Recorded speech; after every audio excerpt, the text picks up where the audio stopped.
I like the overlapping dials, which the Daytona does not do. That's true. They do not overlap. Yeah, I like it. Okay. I mean, I could get a Daytona, you, but Tom. yeah, everyone has Daytonas. I don't have a Daytona. Who's everybody? My brother has the most desirable watch in the world that nobody can fucking get. Yeah. Everyone's got one of those. That was funny. This stuff is also fascinating to me because like I'm not a watch. I don't know shit about watches. Oh, dude, it took me so long to get into it. Yeah. Dave but okay, wait. dragging But me into watch shops and just like, I don't care. yeah, okay, but what changed? I tried this one on. I want to try. But did you just like the way it looks? Like yes. What? Yeah. No, but there's more to that because that's not just surface for him. It's like cars. When people say I don't get the car thing, watches are the same fucking thing. Okay, I see that. The movements are the engines. Yeah. The styling is the exterior. Yeah. The colors are the paint job. Yeah. So I compare them. I wasn't always a car guy, and then I became a fucking car guy. Wasn't a watch guy, then I became a fucking watch guy. Right. So I compare them to cars. Except it's generally a smarter investment than a car. there's- It's actually an investment. It's a as way opposed to a better car. investment than cars. Yeah. It depends on what brand you buy. That's true. Yeah. If you buy almost anything other than a Rolex or a Patek or what is it, AMP, I think those are like the only three that actually hold their value or go up. Well, there's some Panerais that hold like the Fierce and the But if you go out and the buy Bronzo. a Speedy, like that's not going to hold its value. Yeah. no. So yeah, but same with cars, right? When you buy a classic car, Yes. like you buy the last V8 the Ferrari's making, that's going to be a good fucking investment. That's true. Yeah, well, and especially like a lot of the one-off stuff that people have been doing recently is like all that stuff. So like my buddy bought that 765 LT, and like that car, I forget what it is like when you spec it out. I'm not sure how much it is. It's a lot, but literally It's got to be 400. I think it's at least that. Yeah, but he could literally flip it for way more than he paid for it. But then he gets blacklisted by McLaren. Yeah. which nobody wants to do. Luxury market's weird like that. It Yeah, is because weird. they don't. It is Well, weird. especially in the cars, because they don't want people to like Yeah. treat it like a. They don't want people to treat it like a speculation tool. How about you know? fuck Yeah. them? How about it's just like the Broncos sell club level yeah. tickets for $150 face value, and I can sell them for $400 a game. Yeah, But in the luxury market, they want to hold back the rare stuff as a reward for you buying a bunch of the stuff that they can't sell as easily. So like, that's they're why- only going to offer you a Daytona if you bought like 100 of the whatever that nobody wants. that's why it was so crazy that my buddy was able to get an allocation for this car, because like he doesn't have, he's owned a McLaren before, but like he's not like a repeat customer that had developed a relationship with the brand, and so it was like You just know a guy? yeah, he knows a guy. Well, that's actually. There you go. You guys see, and this is totally, I don't know, it feels weird to talk about it. It's so fucking stupid. Justin Bieber got blacklisted by Ferrari. Wait, really? Yes. Yeah, but like that was because what was it? He took that, I don't know which one it was. I don't know, it was I think it was like a 458 at that time. Yeah, it was a 458, Yeah, yeah. yes. And he did a blue metallic paint job with Right. wide body flares. Yeah. Yeah. Fucking thing looked tits, by Yeah, the way. yeah. It was like, that's what they should have done. Ferrari immediately blacklisted his Yeah, ass. yeah. Which Yeah. is funny because you blacklist Justin, it's like, I'm sure he has people that can go buy him for him. Yeah. Yeah, I don't. Oh Ferrari, no, I can never get a Ferrari. Yeah, right. Ferrari is a company. I don't know. I'm not into it. Like I don't like the attitude. I don't like. Yeah. I agree. The whole They're thing. very I fussy. would never ever. I have Fussy's no the- desire that's to own a great word. Ferrari, and it's sad because they're beautiful. I mean, they're absolute works of Yeah. art. Did you see Pharrell on the F1 track, the singer-songwriter? You know Pharrell. Yeah. He was being interviewed by the Sky Sports guy. Martin Brundle. Yeah. Yes. That guy's fucking bizarre. Yeah. Hilarious. Dude, Amazing. Martin Brundle is the He doesn't give a fucking fuck who you are. legend. Yeah. That dude is Yep. such a legend. He was sticking his mic in noses like he was a pervert in Yep. a park, dude. Just bop right He doesn't in your care, fucking nose. because that's Martin's fucking territory, bro. amazing, Like dude. he's done this shit for decades. He was Yeah. catching like real celebrities off guard. Yeah, because they don't know who he is. Yeah. It's so great. It's the Yeah. funniest so he thing. caught Pharrell off guard. Yeah. Yeah. And they were like, why? And he's like, We're like, who are you? Ferrari. Yeah. He's like, okay, what about him? I just think the works of art. And he's like, okay, anything else? And he's like, Lewis Hamilton is my brother. And he was like, you're related to Lewis Hamilton. Watch it back. Watch it back. It's a YouTube clip now. Yeah, it was fucking hilarious. I think Ferrari is works of art, but Lewis Hamilton is my brother. Yeah. Watch it. Yeah. Oh my God. Yeah. me think about That's Pharrell. that's the greatest. Okay. Before we get too far into it, we have some introductions to make. Welcome back, everybody.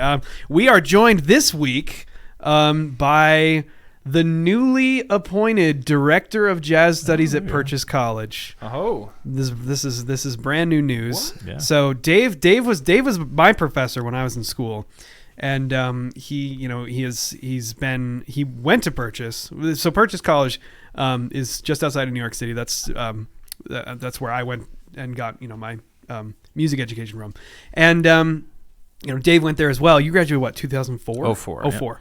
And you started teaching in 2010. Yep. Okay, so he's been there for a minute, and I said for a long time, I was like, he's going to be running the program. He's absolutely going to be running the program at some point.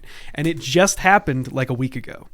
So he'll be taking over that program and running it and hopefully ushering in a whole new generation of jazz students. So That's the plan. yeah, so that's awesome. cool. So that's really that's cool. fun new news. And so we thought, he came out to film the latest course for the Cornell Music Academy, and so we said, let's do the podcast There you go. because we talk about all kinds of stuff, all things that he's got planned for ushering in a new generation of students. And so welcome to Dave. That's and really cool, Dave. I'm dealing with my kids' school cutting music. Yeah. Wait, And really? Yeah. And Yeah. we're talking like number one school district in Colorado.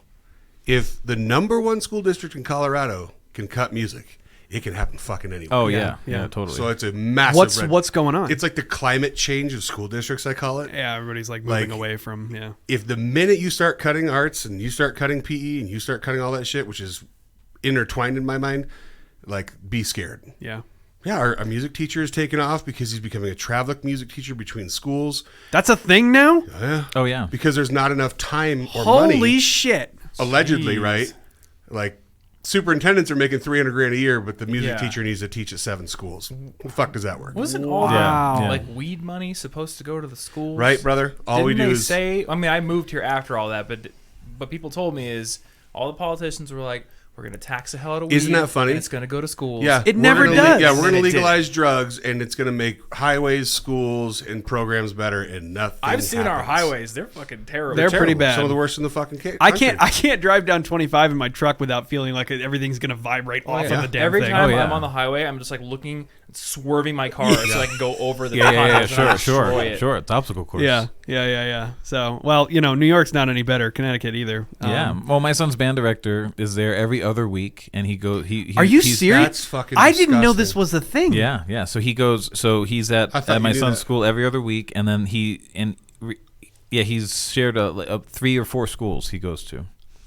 Every 2 What weeks, you the get to see the fuck? guy in charge. Yeah. Holy problem. shit! It's a big Yeah. problem. Yep. And then, of course, like So wait.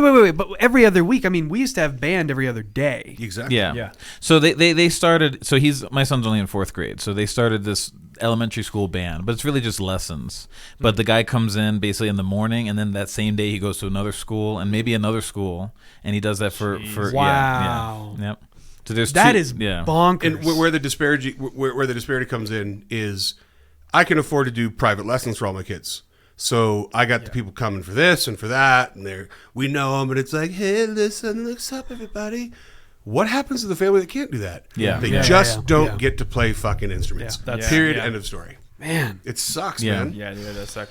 I mean, it's been a problem for a very long time. This idea that sports has always been so much more popular and so much more funded than the arts and Yeah, right. They would never tell a football coach you can only come every other week. Or you have to coach in forget multiple about it. schools. Yeah. Oh yeah. Yeah. You know what yeah, I mean? yeah. Like- I'm coaching Broomfield and Monarch. Let's right, go. Right. Yeah. Wow. That's nuts. That's crazy.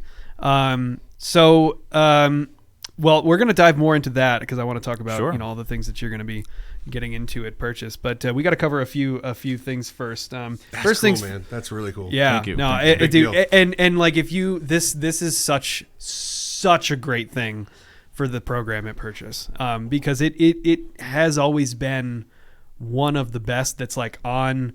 It's funny because like Purchase, I always felt like, because it's a New York State school, so you get the pricing of New York State schools, which is still fucking insane. Yeah. But it's better than like the $70,000 a year that it costs to go to MSM or Juilliard, Yeah.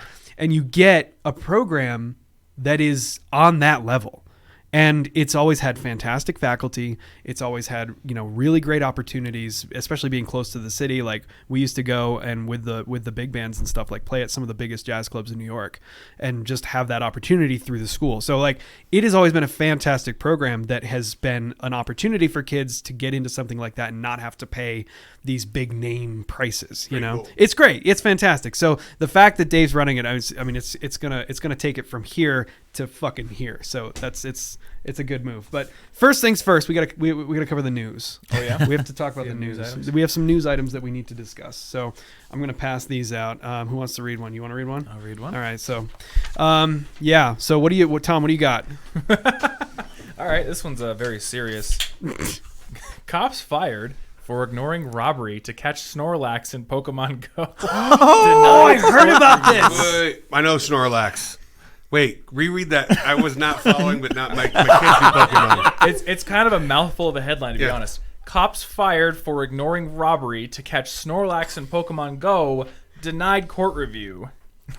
A couple of Los Angeles Police Department officers have been denied a new court review after being fired for ignoring a robbery in progress. Oh, absolutely. Oh my God. Those guys. Yes. If my kid came to me and was like, I'm missing an expensive Snorlax card, I'd be like, what we got? Let's go. Oh, no. It's Pokemon Go. They didn't ignore a Pokemon card being stolen. They're cops who ignored a robbery in progress because they were playing Pokemon Pokemon Go. Okay, so yes, I'm glad I made that fuck up. It's even funnier. Yes, that's so good. Oh my God. Earlier this year, it was reported that officers Luis Lozano and Eric Mitchell tried to catch a Snorlax in Pokemon Go despite getting a radio call that the Macy's at Crenshaw Plaza was being robbed. And cops That's like my 10-year-old being a cop and be like, fuck that. Yo, I feel like there was dash cam video from this.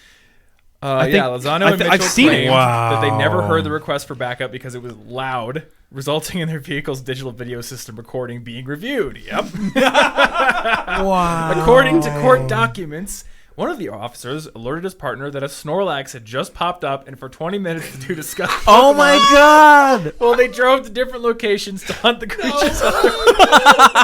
No way! I'm truly laughing. This is genuine laughter.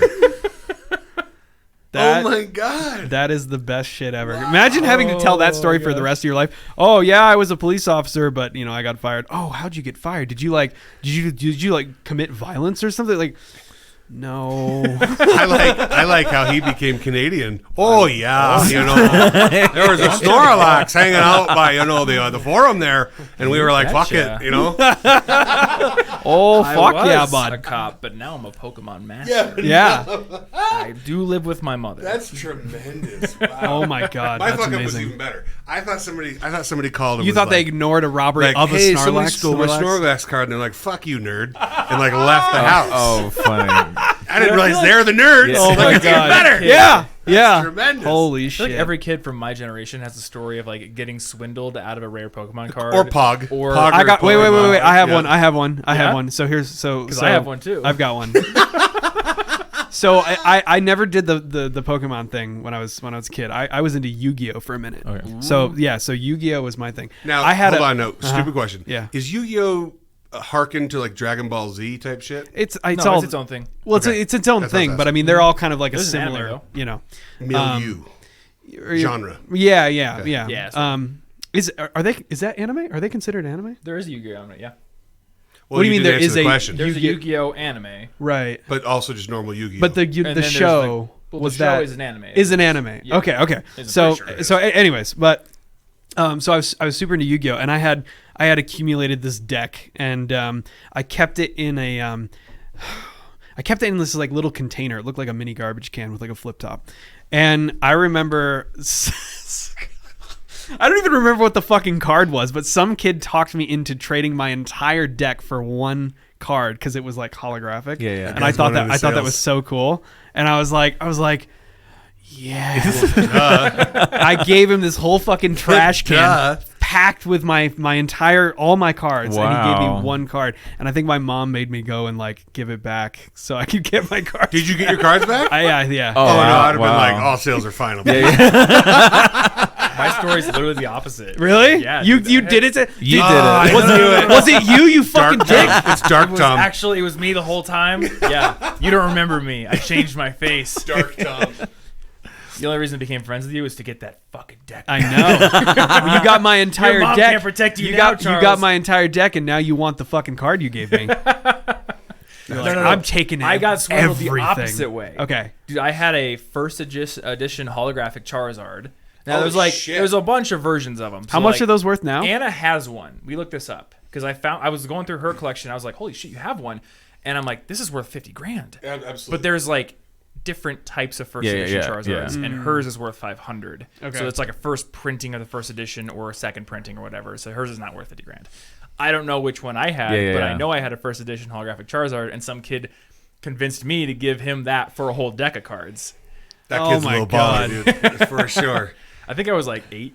Wow. It was like, oh, this is so many. This is just one card, whatever. He's running around in 2 Hyundai Veloster ends now Yeah. because you gave him that fucking Yeah, card. he could afford 2 Veloster ends off that. That's good.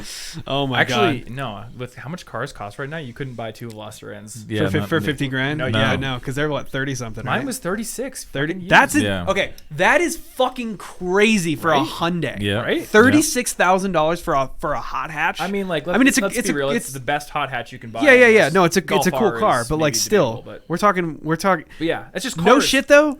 Kia and Hyundai, they've been on a fucking roll. Oh, totally. They turned around totally. hard. Like Yeah. the shit they're That making. 10-year warranty they did. Well, yeah, but the you could argue cars the they're Genesis. the cars they're making, you're like, that's a Kia. Yeah. Have you guys seen the digital renderings where all you do is take the Genesis badge off, put a Bentley badge on? It's You they're would very 100% similar. believe it's a Oh, fucking you badge. would Oh, totally. absolutely. Yeah. Yeah. I mean, Yeah, with yeah. the Stinger, they poached one guy from Audi, one guy from BMW. Oh, dude, Yeah, every yeah. time a Stinger's flying up on me, I think it's a 5 Series. Yeah. Yeah. Every yeah. fucking time. A Stinger literally has the same They grabbed profile the as 5 like Series as like guy an and had A7 it- or yep, an just S7. like, here's all the money, design us a BMW. Oh, it's a beautiful car. And we'll sell it for $20,000 less. Yeah, Yeah. absolutely. Yeah, it's crazy. What do you got? Good car. Okay. Grenade found among the spuds on a chip factory conveyor belt. Oh, they dug a grenade up. They dug a fucking grenade up. Amongst hundreds of thousands of muddy spuds of World War II era, a World War II era grenade was picked up on a conveyor belt on an Auckland potato factory earlier this week. Auckland, New Zealand. Good thing they didn't throw that to the slicer. Right? Oh my gosh. The Old Mills bomb grenade, which has since been confirmed as being a training grenade, which didn't contain explosives, is believed to have been dug up during harvesting on a farm in Matamata. Okay, so it wouldn't have actually exploded. Yeah. That's It would still have been insane. Yeah, that would have been a better story. It was like, and it was the pin was removed, Yeah. and it was about to explode. That's still fucked. They find out that it's a training grenade, and they're just like, nobody say anything about that. Yeah. Let's just stick with grenades. This is way more exciting. Who so pulled the pin to we gotta figure get it our out? we gotta get our potato chip factory on the map here. This is our ticket. This is our ticket to having everybody know who we are. Can't you picture the manager being like, "Fink, fire in the hole"? No, it's a training grenade. Okay. Go pick it up, Brad. It was a joke, guys. I swear. I love this place. Oh, poor Brad. That's good. Wow. Mr. Chip's factory operations manager, Roland Spital, said the mud-covered device was spotted on a conveyor belt full of freshly harvested potatoes in the early hours of the morning. It was initially thought to be a rock, but staff soon realized it was a grenade, prompting a call to the police. Wait, this is in New Zealand? Looks like it. Oh, I guess for training. Because I was going to say, when would that have been buried? You know what I mean? Yeah, the Forgotten War of New Yeah, Zealand. right. Like, you know. Huh, wow. Yeah, World War II era grenade. That's yeah. crazy. Who was training in New Zealand? New Zealand. They had like 14 people. What were they doing? Like, just in case they need us. 14 people and a few more hobbits. Oh, my God. All right. Maybe that's all they outfitted them with was training grenades. You know what you need Throw to them at their do? eyes. You, as newly appointed director of the program, you need to get a box of training grenades. There you Oh go. my God, there you that'd be go. so funny. So you can, because, you know, it's like, hey, if you want to play music in the real world and professionally, you got to be on your toes. You got to be ready for Actually anything. do. Yeah. And just fucking Lob grenades. lob There you go. grenades at them. There you go. You know, that'll get them ready. By the way, I recently went to a symphonic performance of Ben Folds 5. Oh, you went to that? And I bought some rear view seats. Oh, like behind. Motherfucker, I was like sitting in the timpani dude's lap. That Oh, fucks really? everything up. Yeah. Because like all you're doing is watching Timbo and his ponytail fucking bang on those drums, and all the acoustics are fucked up. Yeah. I didn't realize that. Yeah. Shame on the Colorado Symphony for Well- selling those fucking tickets that way. I don't know that I would want to sit behind because so there's a theater in the Performing Arts Center here that the seats go all the way around. Yeah. So like there are sections of seating that's behind the music, and I'm like, first row behind the timpani. Yeah, yeah, totally. Grabbed his ponytail. Yeah, totally. and it's like I don't. Did you? Why would I'm trying to think of like he didn't feel me. He did. I was feathering it. This is going to be our next misconnection. It's like, I feathered I your was feathering ponytail while your you were ponytail. playing to the timpanist. I was feathering during the Ben Folds 5 concert. You didn't notice me, but I hoped you to. I hoped that you would.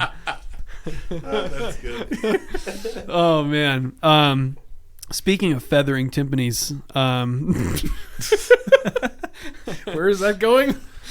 I don't really know. I just thought it was a fun thing to say. So you've got a lot of plans. You've got a lot of plans. The ways that you're, I mean, we've been talking about some of them, but one thing that you said where I'm like, this like seems obvious, but I guess it, took you doing it to make it happen, but doubling the performance schedule.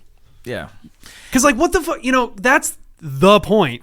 You know what I mean? If you're going to go to music school, especially for a performance-oriented program, like, and you're not going to perform that much, like doubling, I don't know, it makes sense. Yeah, It's totally. kind of obvious, I guess. Yes, I mean, built into the program before me taking over was just one performance at the end of each semester. So you train for 4 months for one concert, and that's just not reality.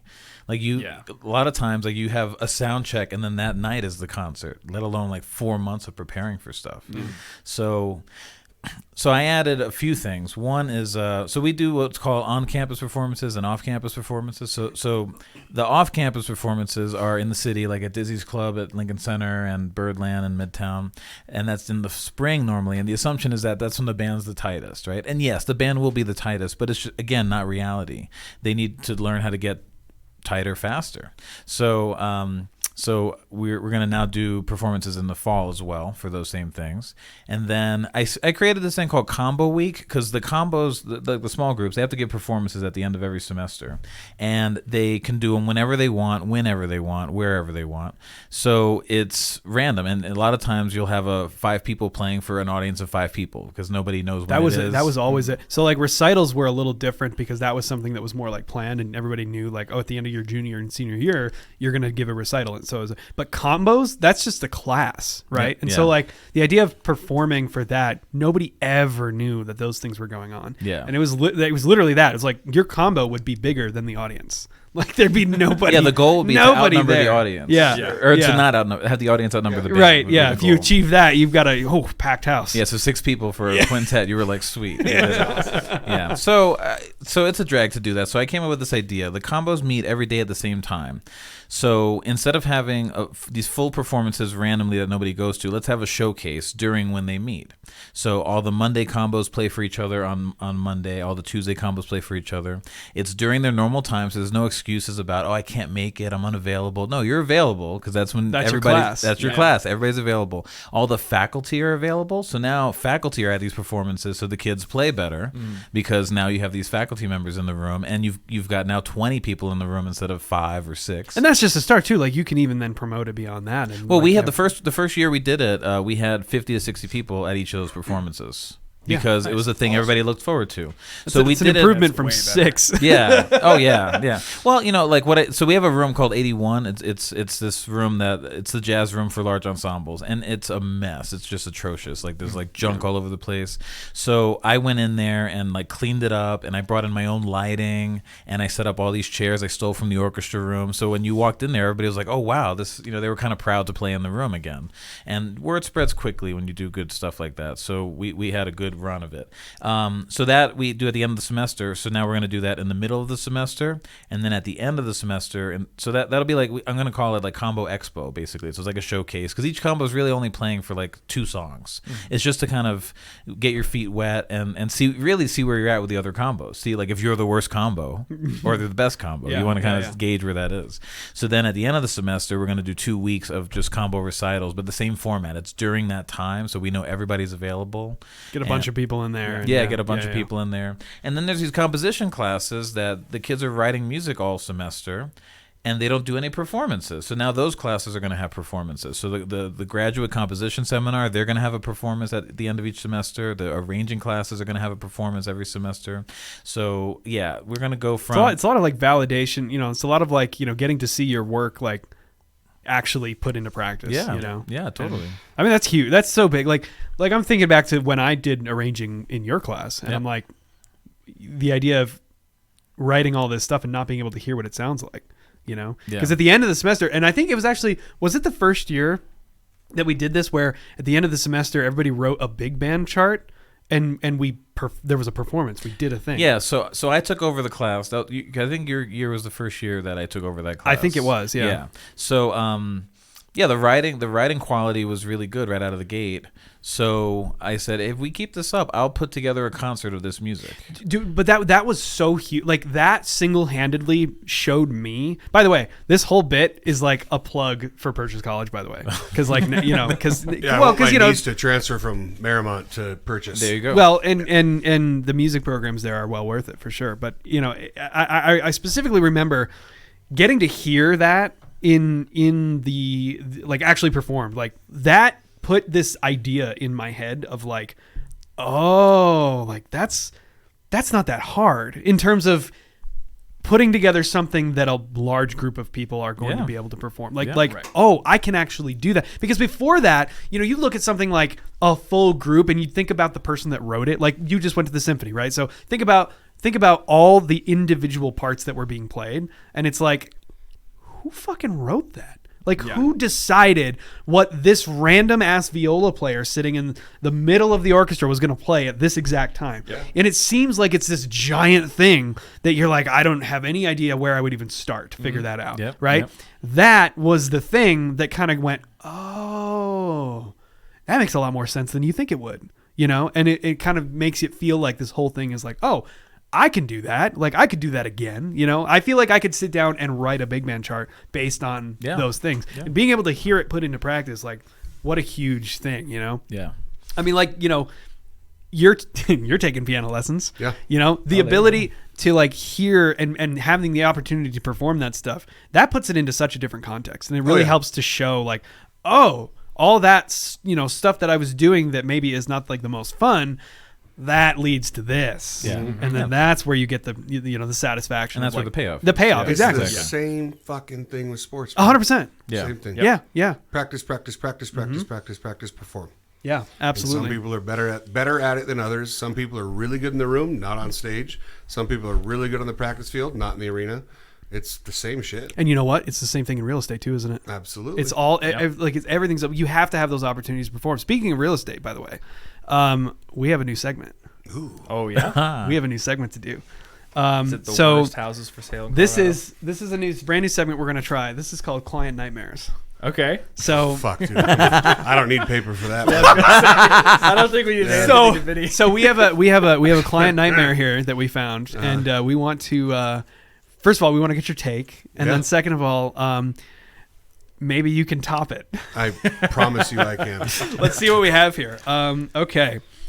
So this is a realtor. This is somebody writing this, and it says, I had a client who owned many commercial properties.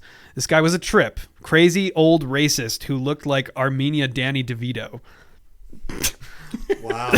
Okay. That's a description. No, I can picture him. That's why I said that. Do you know him? He would hold luncheons with all the agents / insurance brokers / bankers / attorneys that he worked with, and gave a speech about how everyone knows that he doesn't need anybody and that he's doing us all a favor by putting together networking events like this.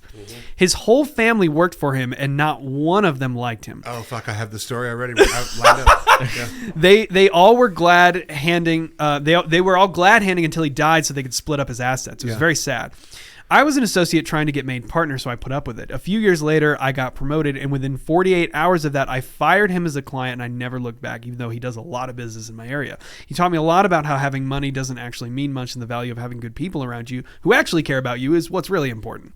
So this dude would gather all of the people he worked, who did things for him, and be like, I'm doing you all a favor. This is amazing that you're saying this, really? Because I fucking lived this on Sunday. I walk in. Really? Yes, Really? I walk into a showing. It is if you can pull up Zillow, I can show you the house. It's fucking madness. Yeah. $3.5 million. It's probably going to go for $4.5 million. Unimpeded views of the Rocky Mountains. A pool in the backyard. You got the address? Yeah, I got the address. Hold on. Yeah. Start the Jeopardy music. Yeah, right. I don't know what the like. Is it on the market? Well, yeah, it's right now. For humming that. So it's on the market right now. Yes. So this is public information. Okay, so we're good. I don't want to like out any. 157. I'm sorry. 15478. Oh, He's got it. Yeah. 15478 Mountain View Circle. Look at the Zillow listing. I feel like I know that street. It's in Broomfield. It's in Broomfield, Mountain View Circle. Huh. Whoa! Wow, that's a castle. Did you see the? I That's remember only 4 bedrooms. I posted a story showing starter homes. Killer! This is the house I was at. Damn. So I was there Friday, Saturday, and Sunday. Showed it to different Damn. people. I went to a broker's open on Friday. Showed it on Saturday to one client. Showed it on Sunday to another. Yeah. So That's only 4 bedrooms. scroll through the fucking pictures. Yeah, bro. I want to see it. Just wait till you see the Mountain View, guys. Oh my God. it's spectacular. $3.5 million. Anybody from California watching this is like, Does this what? house have its $3.5 million? Yeah, exactly. Are you kidding me? This is 10 plus. Where do I sign? Almost anywhere else, really, besides Yeah. the northern states. Yeah. It's just unbelievable. That's the thing. Is like real estate is definitely expensive here, but not on the level of like No. Yeah. some no. places. Yeah, that's Though, the deal. Look at that. This house in like Springfield, Missouri is like 1.5. Well, Yeah, yeah, for sure, Yeah, for that's sure, wild. for sure. Wow. It's a perfect gorgeous, house. though. Oh So my as you're God. scrolling, let me tell this story. So I walk in, and I notice an agent that works for me for my company Porchlight, and she looks like she's about ready to vomit, and I'm like, "What's going on?" And she's like, "I don't know what to say. My client was always trying to negotiate my commission and talking shit to me, and his name's Andre, by the way. Happy to say it out loud. Go fuck yourself." And he was like, Just leave out last yeah, names. because it just doesn't matter because everything we do is public record. If he buys the fucking house, his name's in the title.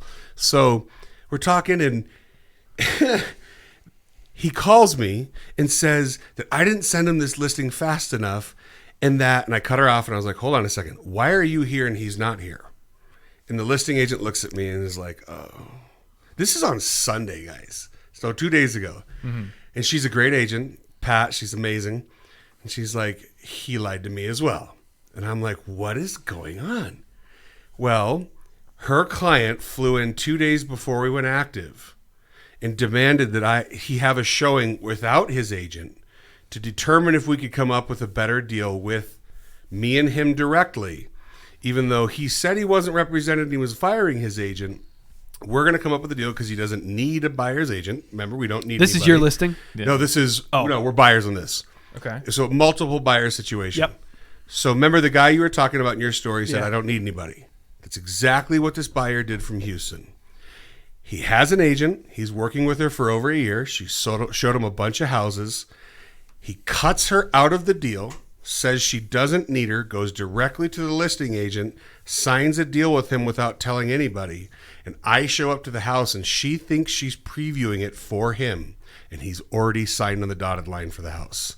So she thinks she's about to make $112,000 commission. Yeah. And he's already fucking bought it without her because he said, quote, didn't need you on this one. And that's the only text he sent her. Jeez. You imagine being 30 years old, starting in real estate, thinking you're going to make $100,000 commission that's going to change your life. And the motherfucker flew in 2 days earlier, didn't tell you, signed a deal, got it done. And then all he did was text you, didn't need you on this one. Here's the wildest thing about it. Yep. Here's the wildest thing about it. it wouldn't have cost him jack shit. Exactly. It doesn't cost him anything. And I'd be willing to bet money right now this deal never closes. He'll find something to fight about. He'll say they don't deserve this, she doesn't deserve that. Guys like that never win in the end. Yeah. But just the fact that this girl was working for this guy for a year. Yeah. And she showed up to that house in earnest thinking she was doing an offsite showing, ready to FaceTime him. And then found out from the listing agent he had already signed on the dotted line. Jesus. And as she went to FaceTime him, she got a text, didn't need you for this one. Wow. That's gross, dude. Yeah. That you know what that means? That means he's gonna try to pull some shit. That's what I said. He's gonna try to pull some shit on a guy that cuts his agent out after working for him for a year. Yeah. Especially when, as we know, as a buyer's agent, you don't pay anything. That's what's blowing my mind is like, okay, clearly, so if it's not going to cost him anything, he's thinking that he's going to somewhere later in the deal get that value out absolutely. of it. He's going to try to be like, you don't have to pay this, so why don't you cut the price? Exactly. You know? Like, guys, there's a reason that most of the world's wealthiest people are in real estate. It's because the value of using people that are professionals to help guide you there, it matters. Yes.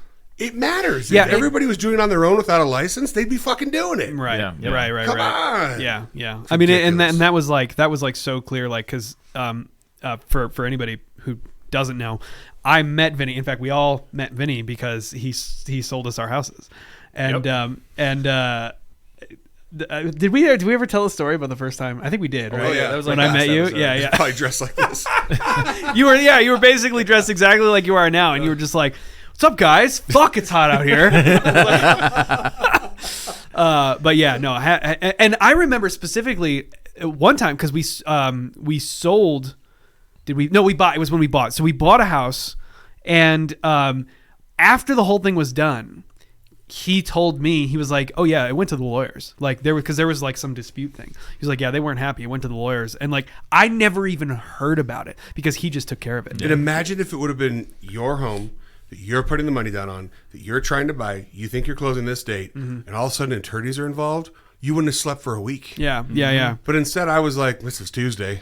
Like, we'll deal with it. I was like, I'm not worried about it. When are you going to tell Charles? I was like, when the shit hits the fan, but it ain't hit the fan yet. Because it closed, everything was fine, and then afterwards we found out that it had gone to attorneys and they had to like battle some shit out. And we were like, the first house, right? Yeah, that was the first house we bought, and we were like, what? Wow. That happened, but it didn't matter because it was fine. And so he just took care of it. We were just like, but Wasn't that's it like the owners like basically backing out of what they had promised? no. So what it I don't want to get too into the details because it's like boring, I guess, but like basically what had happened is we unintentionally included some language that ended up saving us like almost $10,000. Yeah. And we didn't know that that's what it was going to do. We were honestly just trying to get the deal because that was at the time when you had to like offer crazy amounts of money. Yeah. So we were like, oh, even if it appraises low, we'll still give you this much over that value. They thought it was full price. That's right. But it it did appraise it low. appraised low. That's right. And the low appraisal plus the money we promised them was less than the offer. Wow. That's right. So we ended up saving money, and they didn't like that. But they had already basically agreed But to they it. have to agree to it. They agreed to it ahead of time. because of the way we wrote it. You don't always have to. And we didn't even know that. We didn't know. We didn't realize that that's how that could have worked out. And we were like, oh, Yeah. wow, that saved the deal because we didn't have that cash to make up for that if that had been a problem. So yeah, it worked out. But yeah, we didn't know that anything was even like confusing until after it had already happened. Hey, here's an interesting thing, and because we went to the place last night. Quick, is that right? Okay. No. No, it's all good. I have to go. You're at the table. On the table, yes.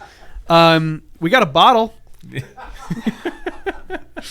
Only one for all hosts. Yeah. But yeah, that was the thing. Like he gets out, and at that time he was driving a Jeep that had a Supreme. The whole tailgate. Oh, that's right. Was a giant Supreme sticker. Wow. And we were like, It was and like he a gets Supreme out. sticker plus like a camo monster. Yeah, or mouth something with like teeth. that. And then he's got the man purse and like dressed like he is right now. And he gets out of the car and we were like, fuck yes. Like this is our guy. Because like, I mean with real estate, it's always, somebody These gets out and there's pretentious guys. a Yeah, suit totally. and everything's like, well, let's see here. If you like we have this beautiful fixture hanging above the dining room. It's like, I don't want that shit. Like I don't want to deal with that. Yeah. I'm not buying, a $7 million house. And even if I was, I still want somebody like that as opposed to somebody who's going to make it like a like a stuffy thing. That's the thing. You watch these like YouTube channels, like all the real estate YouTube channels, and there's some good ones. There's some definitely like some real solid people doing stuff. Like Ryan Serhant. You ever checked out his stuff? I was waiting for you to. I like Ryan Serhant a lot. Yeah. He's a dude who puts on a suit, but he doesn't act like that. You know what I mean? But he's also like showing Manhattan penthouse. That's true. Yeah, rich executives. Yes. Like So those guys probably want that. Yeah. And there are definitely, and Vinny's talked about this, there are times when like you do have to know who you're selling to, because like there are people that have expectations of you, and it's like doesn't matter if that's who you are or not, you got to play the fucking part if you want to get the deal. Well, so we started this off talking about watches. Vinny's only been a watch guy for like 2 years because he told me the story. He said he had a rich client. He was showing a house that was like $2 million plus, and he was wearing his Apple Watch. Yeah. And the guy's like, "Oh, not a watch guy, are you?" And then the deal fell through. Wow. And he doesn't know if like that was the reason, but he didn't want ever to happen since then again. he's like, yeah. okay, I can't come show houses to $2 million houses wearing my Apple Watch. So, and that's totally understand. That's, and from Vinny's perspective, that's obviously completely understandable. But fuck that guy. You know what I mean? Yeah. There are people, and listen, from Vinny's perspective, just fucking play the game. You know what I mean? Like that's cool. Okay, you want me to wear a watch? I'll wear a watch. No problem. Yeah. But fuck that guy. Like people who act like that. Oh, you're not a watch guy. I guess I'm not going to do a deal with you. Yeah. You know like, what is? Oh my getting god, into watches dude. has been interesting because like now that I'm into it, I can like spot somebody. Or like at the airport, I was leaving Vegas like 2 days ago, and this guy comes up and he's like, "Oh, hey, you have a seat baller." And I'm like, "Oh shit, you're wearing a sub. That's awesome." We like had a whole conversation. We talked about our jobs. Like, you can actually make connections with people who are into it, but to judge someone negatively just because they're wearing an Apple Watch, that's bullshit. Like exactly when you guys talked about that watch right at the beginning here, and you were like, "Oh shit," which is amazing, right? But then like you're saying the negative, oh, you're not a watch guy, like dude. Let me tell you something about luxury buyers. It really is cut into almost two classes: normal people that would absolutely love to have my services because they know I'm not a douchebag and gonna lie to them, and the other half is people that almost want me to be in a tuxedo and fucking lie to them. Yeah. It's crazy. The luxury market is wild. Yeah. Half of it is all appearances, and half of it is people that are legit people that just make a shit ton of money. Yeah. I don't want to deal with those fake fuckers. There's a really give me the nice family all fucking day that wants to deal with me.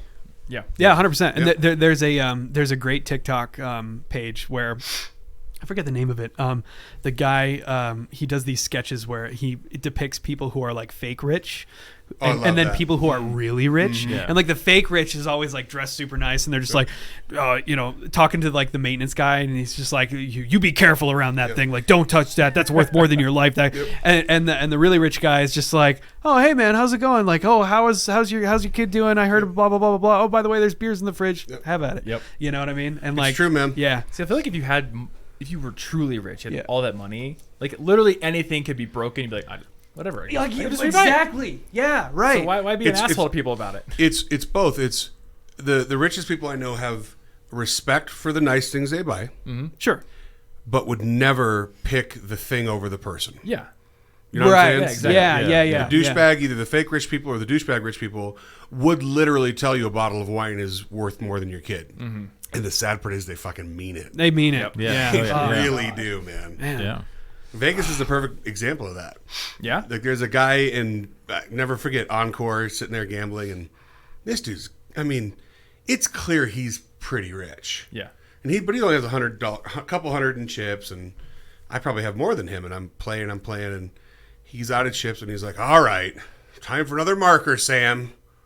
And I'm like, this dude in ripped jeans is going to take a marker? What does that mean? It means that the casino comes over with a piece of paper and gives you whatever number you write on that piece of paper, basically. Yeah. Oh, really? And he writes... It's like he just has a guy who like... It's a line of credit with the casino. Oh, it's credit. Yeah, basically. He takes a $100,000 marker out, and I was like... Yeah. And then he walks away with his chips, and they're following him, and the dealer's like, that's his third one this day. Wow. It was amazing. Oh my God. No watch, no shoes, ripped God. jeans, and I was like, I could probably fucking buy this place. Yeah. So that's amazing. There's something to that. Well, you know what it comes down to is like the amount of money doesn't make a difference. It's just like, are you an asshole or are you not? Amen, you know brother. I mean? Like, just be a fucking person. We've all met rich assholes. Oh, we all say the same thing. You're a douchebag. Yeah.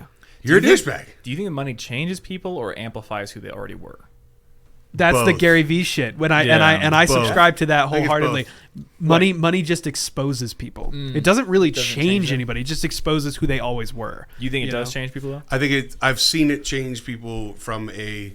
No, but I think the point is You're It right. could be both, right? You're 'Cause, right, but yeah. what does that tell you? It tells you that was always it was always the there. insecurities were always exactly. there. Yeah. So That's I guess, what, dude. Like my entire goal of like why like I want to at some point make a lot of money is literally just to be the antithesis of the fucking of that. Yeah. You know, because yeah. I'm like, fuck, like I don't know. I've always felt like, man, if I could do that, then I could actually do good shit with it and not be a dick. I don't know. It's like a motivation to just like achieve that level so you can be like, yeah, fuck you people who are assholes.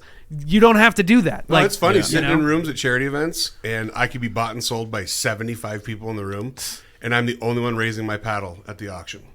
Because I actually believe in the cause. I mean, a trip to Cabo shouldn't cost $7,500, but fuck it, it's for the kids, Right? And nobody else is raising their paddle. Yeah, I've been there. It's true. It's crazy. Here's an interesting one about giving. So we went to this restaurant last night, and it was one of those places that now does they tell you, they're like, oh, just so you know, like there's a 22% thing added. Service charge. Yeah, it's a service charge. As the tip? So they just Here's the thing. They don't word it as They a don't tip. word it ask that you way. or there's a tip line on the There's a receipt tip in line on the addition receipt, to- Yeah. and I'm like, what the fuck do you do?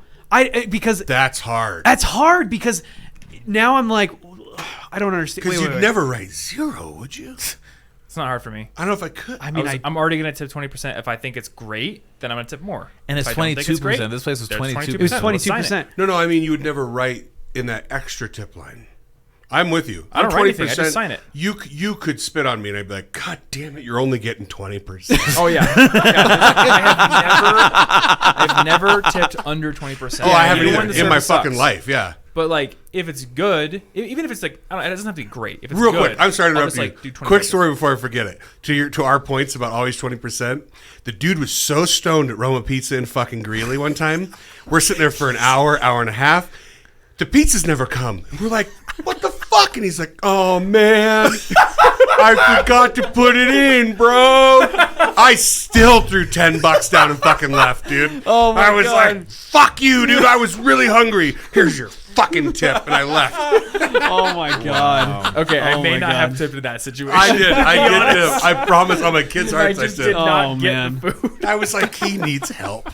Yeah, clearly. I guess. Oh my god. I Yeah, don't but know. like, I was a waiter. I tip under 20% if it's not happening. If Do it's you bare really? minimum. Okay. Oh, How yeah. far below 20? I rarely go under 15%. That's still acceptable, though. I mean, Yeah. I literally know dudes that'll be like, man, that was terrible. $1. And I wait for them to leave and throw more cash on top Yeah. of it and write the word sorry at the bottom. yeah. Yeah. Yeah. Yeah. Yeah.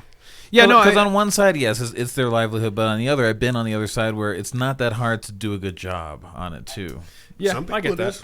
Well, Yep. it You know what I mean? surprisingly is. Exactly, yep. It's surprisingly. It shouldn't be. Yeah, it shouldn't be. Yeah. Shouldn't yeah. be. Yeah. It shouldn't be. Yeah, but it was just confusing because I'm like, the way that, because it says it on the menus and everything, and it's not, nowhere does it say gratuity or Yeah. tip or anything like that. It's a hospitality That's service what it is. charge. I know it is, but like, it leaves you confused. The other It's thing like, that oh, was shit. weird to me about it was it said that this 22% is to share amongst all the Right. staff for the But that's hardness what of COVID. tips are too. But no, yeah. like tips Well- are your own thing when you're a waiter. I thought they pull tips. Some It pools, some depends. pools. It depends on the place. Oh, does it? Okay. Yeah. Like the places I worked, like you the bus people are dependent on the waiters, so the waiters decide how well that bus person did, and they pool their tips for that, but they take a big chunk of their own thing for themselves. All right, this whole thing is stupid. Why does the restaurant industry Well- give us like a freaking math problem with an ethics problem thrown on top of it just to figure out how much to pay? Just show me how much. Oh, you're exactly right. Yeah. Well, I was just go in to Italy. Japan, There's it's no literally, tipping in here's how Italy. much it costs. Yeah. There's no tipping anywhere else. Yeah. Period. Yeah. Yeah, Like, and now it's just like, oh, is this a tip? It might be. I've heard it, but it might not be. I've heard it both ways.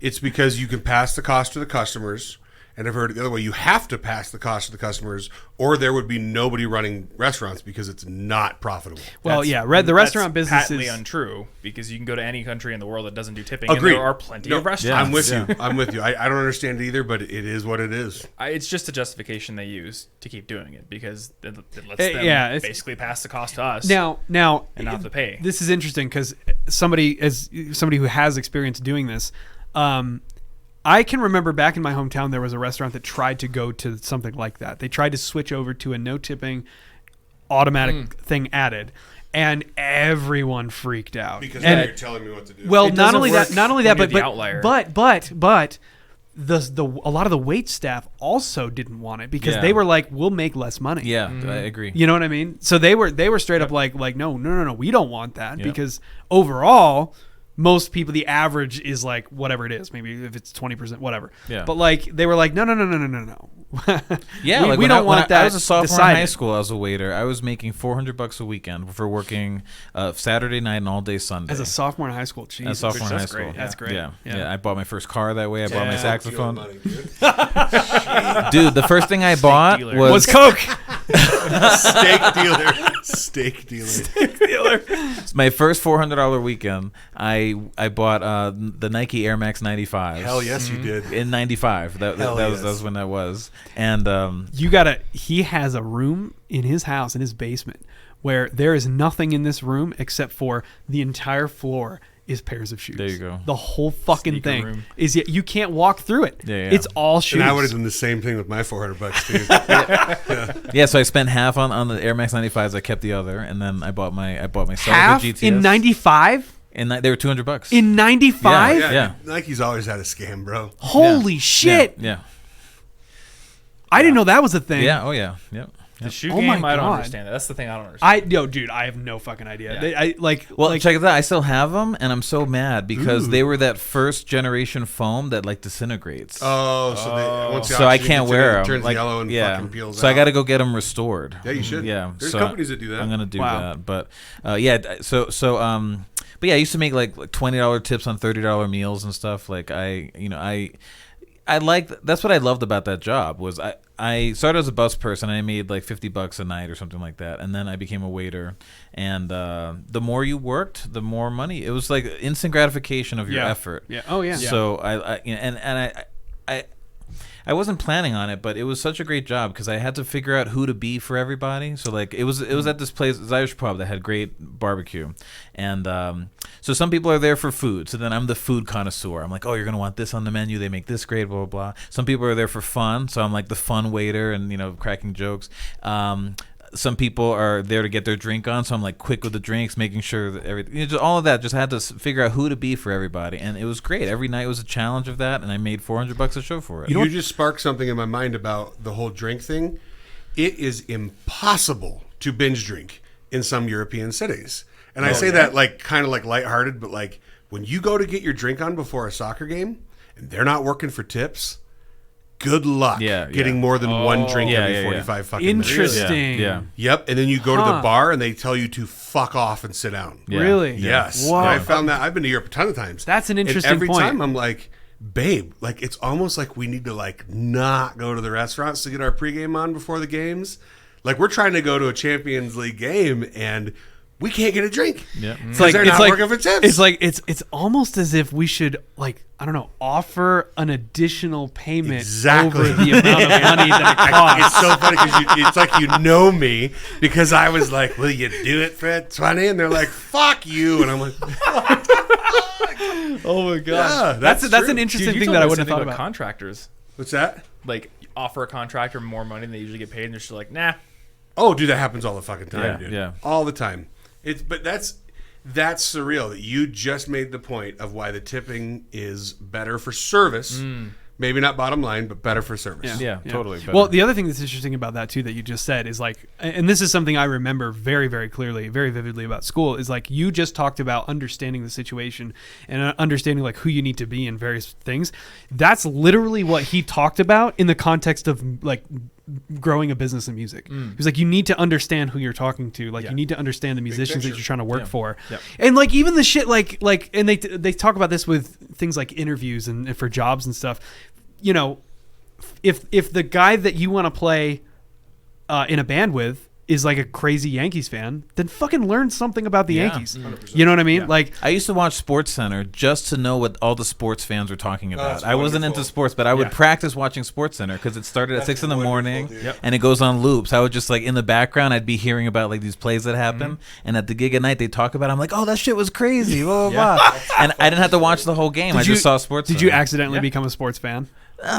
with some things. Not really. I got into more things than others, Yeah. but I used to. So I tell the kids the story too. Like when I was a junior at school, I realized that I don't know any musicians. Like I knew my professors, but I didn't know what it meant to be a musician. I didn't come from a musical family, and I'm like, oh shit, I'm like 2 years out. I don't even know what this is gonna be like. So I started going to all the clubs that I did, but instead of going as a musician, I was going as like on reconnaissance to see how musicians lived. Like I was like kind of in their natural environment, and I would sit at the bar because I was the cheapest, and I quickly found that musicians flocked to the bar on the set breaks and stuff, and I would just sit there and not introduce myself, just listen to what they talked about. And I assumed that musicians talked about music all the time, but they would talk about sports.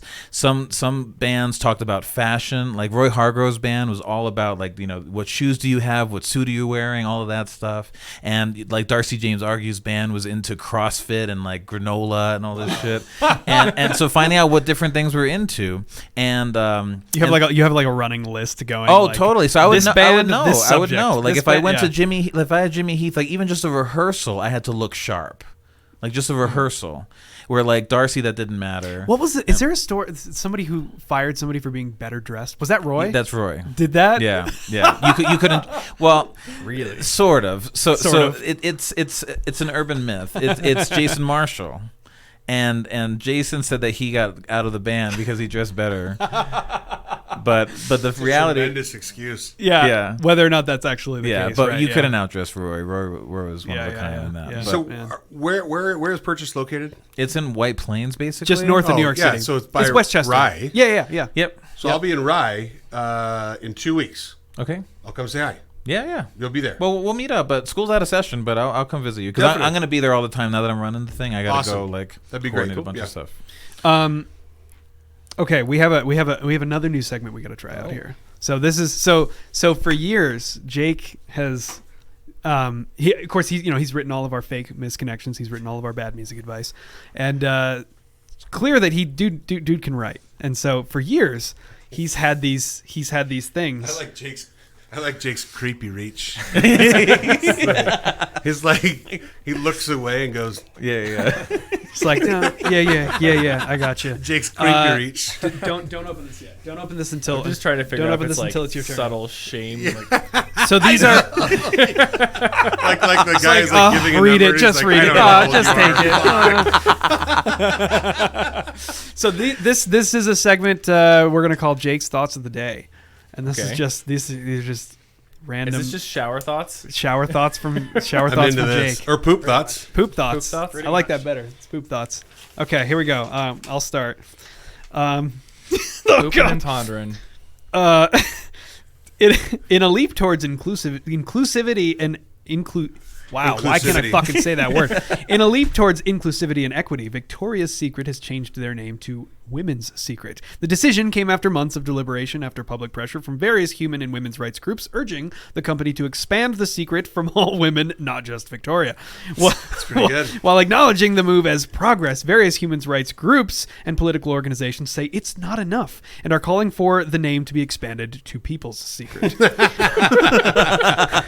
Victoria did not reply to a request for comment. That's pretty good. It is still unclear what the secret is, but the Women's Secret has stated that they are working on a timeline for its release to exclusively white women. I like how you went from you were able to transition that thought, Jake, from Victoria to women's back and forth. And say it was Women's Secret has yet to determine. That's very good. Nobody yet knows what the secret is. Jeff good. Foxworthy once said Victoria doesn't have a lot of secrets left. I don't think so. That's a good one. Yeah. That's solid. Good. What do you got? What do I have? Jeff Is that real? Foxworthy. He wrote it. No. Okay. Sport man. Oh my god. What are you in That's even misconnections? fucking 3 better. for 3? How the Yes. fuck did? No, No, you're I'm 3 for I'm 2 for 3 for 3. 4. You're 3 for 4. Yeah. Okay. Look. Now, you bought that one hook, line, and sinker. Oh yeah, I'm good at it because I'm a dumbass. So. That was good. What do you got? Boy, this local organic food craze is getting out of hand. I went to Safeway this morning to get some Wildberry Pop-Tarts, and there were none on the shelf. When I asked the manager where they were, he said they're not in season. That's pretty good, dude. All right, I'm up. Ooh. Hey, Did you know Target is expanding their medical services? Not only does each location have an eye doctor, now they all have emergency rooms. If you don't mind the screaming and the blood, it's pretty cool. Oh my God. You're up. Just trying to buy my groceries and there are people screaming. My legs slipping on blood on the floor. Jeez. Did you hear members of ISIS flew a plane into the UFC octagon today, killing one maintenance worker? What the fuck? Wait, what?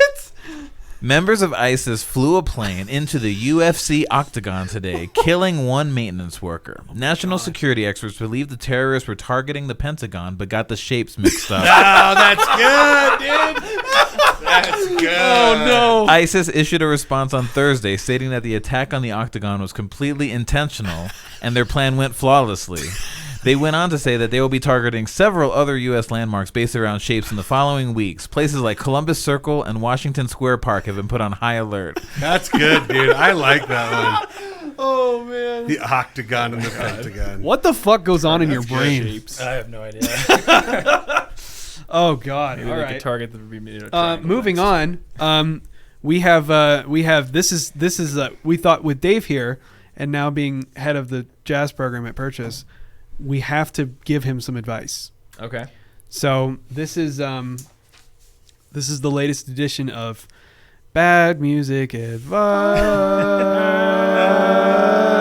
Okay, sweet. I keep thinking we should make like a real one. You know what I mean? Jingle for Oh, it? sure. Well, yeah, like all of us singing, but it's actually like a good chord. Yeah, you know, yeah. like that'd be crazy. Okay, so this is Bad Music Advice. Let's see what today's topic is. Ready for this? And this is also equally important for Vinny. Vinny's taking piano lessons. He's taking piano lessons and he's going to perform. He's going to be on stage with exclusively 6-year-olds. So it's going to be oldest person's 11. 11. Sorry, okay. So six or whatever through 11. Yeah. It's going to be bing bing bing bing bing. Vinny. Bing. Here we go. This is an in-depth explanation of what is perfect pitch. Okay. Musicologists have been searching for the perfect pitch since the discovery of music by Thomas Edison during the Industrial Revolution. Musicians from around the world came forward in the 1800s to offer their best pitch, but the president said none of them were quite right. That all changed 200 years later in the heart of Hollywood.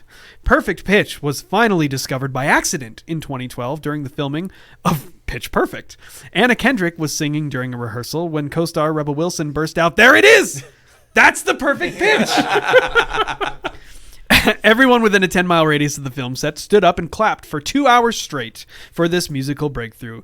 An official from Ripley's Believe It or Not, as well as President Barack Obama, were brought in to confirm the fascinating perfection of the pitch Anna Kendrick was singing. President Obama famously said, "Ladies and gentlemen, we got it."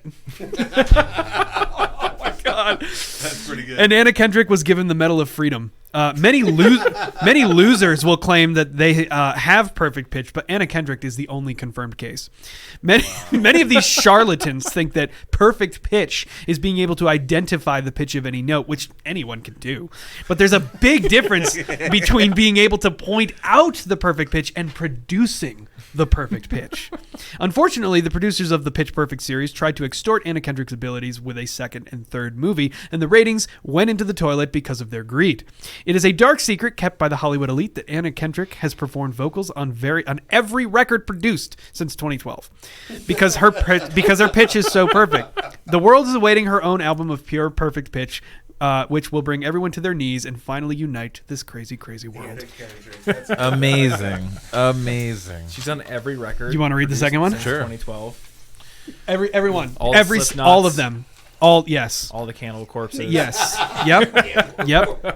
Lamb of God albums. Okay, what do we got? I love it. Microtone. Microtones. Oh. That's Okay. a real thing? These are It all is, real things. yes. Yeah. A microtone is a sound so small you need a microscope to see it and a pair of microphones to hear it. Like a micro penis. Pair of microphones. Like a micro penis, dude. The first microtone was discovered by Charles Darwin more than 80 years ago when he was looking through his microscope. He was looking for diabetes. And when he saw the microtone, he said, "This must be a diabetes." That's pretty good. A singular diabetes. That's good. But he realized when he zoomed in more with his microscope that the little thing took the shape of a treble clef and was vibrating as if it producing a sound. He quickly put in his AirPods and connected them to his microscope to listen to the sound. What he heard, the AirPods to the microscope. Big Apple guy. What he heard sounded like a little faraway piano solo being played by a bug. I must be listening to Aunt Tatum. Darwin joked to no one in particular. Chuck Darwin originally included a chapter on microtones in his polarizing book, The Origin of Species, but it has been lost. That is fine because we all figure these things out eventually on our own, and we don't need some stuffy scientists explaining these things to us. Microtones are to music what dark matter is to space. Ooh. For example, the music of Post Malone might sound like absolute dog shit to the naked ear. Oh my God, you guys. But when examined with the right scientific instruments and a very high IQ, one discovers that between the lines there are billions upon billions of musical intricacies in the form of microtones contained within Malone's timeless tunes. Oh my God. Wait, guys, hate on Posty. What's going on? That one was amazing. That Looking is for diabetes. Music snobs. Connected his AirPods to the microscope. Is this a diabetes? That's good. The diabetes one got me. That was funny. Oh man, how's piano lessons going? My teacher took a vacation, so I have a sub teacher.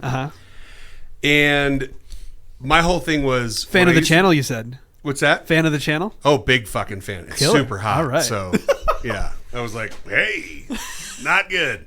So I'm playing the piano, and my whole thing was I used to play, but I would just watch the piano's hand. I would watch the teacher's hands, memorize it, and play it. Yep. And I'm one of those douchebags that say I have a photographic memory, but I fucking do. So fuck you guys. So I'd watch her play it, and I play it, and the second teacher is doing that. This is how we do it. Like, this is how we do it. And I'm like, oh, yeah. So now I know half the song, but I'm not fucking reading it. So I need my real teacher to come back. Okay. So you're trying to learn how to read music? I shouldn't say I need her to come back because I will say this. The new teacher does some things better. Mm-hmm. I wish they could both be there. Right? If I could have this teacher and that teacher next to me. Play the field with teachers. If I could have a little threesome with the teachers. Yeah. Totally pianist, not pianist. Not with my piano. Have a threesome with the teachers with my piano, not my pianist. It'd be fucking amazing. So, yeah. We had Vinny straight up convinced a couple episodes ago that it's pianist. You were like fuckers. We that you were fucking with me? Oh yeah. You were so deadpan about it. I didn't want to say anything. Yeah. Amram and I were like, yeah. Are you fucking serious? He goes, we were like, oh no. No. We were like, oh no, it's actually pianist. Yeah. And Amram was like, yeah, you know. And guys didn't clarify that. You let me leave the show. We let that one. Wow, that's good. So that seriously? Yeah. We're not fucking around here. It's not penis. That's penis. Beautiful. You guys absolutely swung me. So hopefully, there's been a few times when he's like, "Yeah, I'm training to become a pianist." You really just out in public because you didn't correct that, right? No. Oh, good no, for we you let guys. that. We let I'm that so one proud hang. of everyone. Oh my god. Oh, everybody! Got me great, good. Dude. Wow. Yeah, I swear that's fucking amazing. But we were so dead. We were just like, no, it's penis. I'm almost positive at home was like, hey Mandy, you know it's called a penis? That's great. Yeah. He was like, "Are you serious? Is it really?" We're like, "Yeah." No, a lot of people think it's pianist, but it's not. It's pianist. Yeah. That's amazing. I'm just sitting here like, yep. Fuck you, Tom. Yep, where you're at. Oh my god. Yeah. So okay, too good. Now you've done you sang a lot. You've done a lot of singing and stuff like that. But you didn't All-State Choir, Colorado. Ooh, listen to this guy. Countertenor, dude. Oh, but you didn't. So do you read music or not? I can read music. I just have a problem with reading it and playing it. Okay, I can read it and sing it. Sure, yeah. So and also It's you're hard dealing on the with piano multiple. with two Yeah, the hands, piano with too. a lot of. It's hard on the piano. All with two like hands. notes Agreed. at once. Yeah. So I'm relearning the fingering, and that's what's working. Yeah. What's a countertenor? Hey, you know something? It's a little bit higher than an actual tenor. Boy, do I have higher. a course for you. What's that? The intro to piano course on the Cornell Music Academy. We'll teach you everything you need to know. Tell me more. Is there a discount code? Oh my God, there's a discount code. It's Music Theory 30% off. You can get it at the link in the description down below. Now, you're not fucking with me, right? You really sent me the link so I can actually buy it? That is real. You Okay. have, It's real, yeah. You have no, Mandy has it. Me and Nady don't share a lot of things besides sex and kids. So send me whatever you sent her, and we'll get it done. Oh man, yeah. But it's tough. Yeah, piano is. But I did the same thing. Like when I was starting to learn, I would do it all visually, like just watch hands and then memorize like what the hands looked like. Yep. You know, and then eventually you just, because if you have an ear, you know, then you can like place your hands in the same way and you go, oh yeah, that doesn't sound the same, and then fuck with it until it does sound the same. Yeah. That's like that's a legitimate way that like students when they're first starting out can learn stuff like that, and then it's just taking that and then converting. Yeah, because there's a ceiling to that. You do hit a fucking ceiling there. Yeah. Well, I always talk about it like, you know, and one of the reasons why we're, you know, building the academy the way that we are is because there are apps out there. There's tons of like apps and stuff that will show you, be like, learn your favorite songs, and it's like this interactive app. Musicians like Guitar Hero. That's the problem. So what it does is it shows you, put your fingers here and it'll make this sound. That's fucking great, but you don't have a clue what you actually just did. Yeah, you don't get the intervals. You have no idea what that was. Yeah, like Tony's been learning piano, I think, using exclusively synesthesia, which is like fine for that, and you'll learn how to play a song, but you don't learn piano. You don't learn anything. Yeah. The keys, knowing how to play the intervals, piano, anything. in my opinion, is being able to sit down and somewhat decipher and play a little bit of whatever the fuck is in front of you. Well, right. That would be like truly having like, oh yeah, you know, but that's two things. That's knowing how to play the piano, but it's also just knowing music in general. And I think you don't have to know music to say I play the piano. That's having a little bit of an understanding of theory, you know. So, like, how about this? Right. I know football. Yep. You show me a fucking playbook, I will tell you what everybody's doing. Right. If you say I can play the piano, I better be able to show you a piano book, and you better be able to somewhat play whatever's on there. Or at least tell you. Well, I disagree with that. Oh, really? I mean, I can play guitar pretty darn well, but if you open up a music book full of like sheet music, I'm gonna be like, nope. So then, can you play the guitar, or can you play what you know? I mean, I can make. I don't know. I just play. That's hard because the guitar is like you have certain feels for certain chords, and then you can jump in on certain things, but you may not necessarily know what you're playing because guitar's so funky. Like you can have like notes inside the chord that are higher and stuff. Yeah. Look, what do you know? You're only the jazz director of Hershey College. Look, let's get back to my football thing, okay? Even if you put tablature in front of me, like I can figure it out, but I don't have the patience for it. Yeah, but I can play. Well, I think what I would describe you as, you can play the guitar, but you're not a guitarist. How would you explain what that means? What's the difference? Pianist. I'm being serious, kind of. I don't know what the fuck. Actually, a guitarist. A guitarist. Yeah. Well, I don't know. I think. I think what you're saying is like being a full-fledged musician where your main instrument is a certain thing is not just knowing how to play that instrument. It's knowing how to apply that instrument in a wide variety of situations because you understand the musical basis on which, you know, it's because it goes beyond what your hands have to do. It goes to a place of understanding what's happening in a musical situation. And there's different levels of that. So if you start playing a chord progression, like if you start playing a minor or major chord progression, I won't know what it is, and I won't be able to tell you if it's a 2-5-1 or whatever, but I can, if I listen to it for a little while and figure out where my hands are supposed to go, I can solo in it, no problem. Yeah, exactly. But I won't So know. you can play the guitar. Yes, but I won't know like, you're playing specifically a 1-5-3-7 or whatever it is. Sure. And the only time that's limiting is if, so for example, if you were gonna like play with a group or something like that, and you didn't know what the thing was ahead of time, I would not be able to say to you, oh, it's this, then this, then this, then this, and have you know what that means. Yeah. So I guess I think what you're saying is like that, you know, maybe the sort of broad definition of guitarist is like this thing of like having the ability to play the instrument, but also understand how to apply that instrument in a wide variety of musical settings. Yeah. You know, I think I have ear knowledge, but not head knowledge. Exactly. 100%. Yep. And there's nothing wrong with that. Like play in the key of G, I'd be like, okay, I know what that is. Yeah. Right, but if I said, okay, this tune is in G, but it's like, you know, 1 4 3 6. We start on the 4 chord and all of that. Yeah, all that's you wouldn't be able to know what we're doing. Right, you would hear it. I'd be like, okay, I just need to like listen to you guys do it. Tom, they're just talking down to us now. Yep. Yes, but I think you know why? You know why? Because I'm a fucking experienced penis. You're a penis. You're a giant penis. He's a penis on the internet. Yeah. What I tell my students is the goal. My goal is for them to not need me anymore. Yeah. That's really it. And so what does that mean? That means that you could put, for my students, it means you could put a sheet music in front of them and they can decipher it and figure it out, know how to improvise on it, play the melody, and have a good sound, all of that, and not need me for that stuff. But it's different for the band instruments because that world is you're playing a part, and there's a lot of reading involved in that. There's not a lot of like just winging it with that kind of thing. But with singer-songwriters and pop music and such, there are tons of people that shred and that don't really know everything that they're doing, perhaps, but the difference with them is there's some like for hire musicians. So like if you see like the late shows, like Tonight Show, and when they have a band, a lot of those guys are ringers brought in for that one gig, and those guys have to know like we start on the 4 chord and this is what the chord progression is, so they could just bang it out and do it that day. Where if you're in some band, like there's all those videos of like Queen and all these bands just figuring stuff out. They weren't talking theory, they were just like rehearsing all day, all week, and coming up with stuff. So I did a video about this. So we did a video. My buddy Misha Mansour, who is he started the band Periphery, and great prog metal band, and we were talking about, because he doesn't know theory in the traditional sense, but the music that they come up with is so in depth from a theory perspective. Like it is like when you there's transcribe so it, much really theory cool. going on, like a lot of rhythmic stuff that's just insane polyrhythms and things like that. And so talking to him about how he thinks through that stuff, because they work it out as a group, like they don't, because none of them really talk. And so, I think he was saying some of them do know theory really well, but they don't approach the stuff that way. It's more so like they have little snippets of ideas and they work together as a group to figure out, where do we want this to go? And they have their own like language that they can explain to each other what they want to get out of it.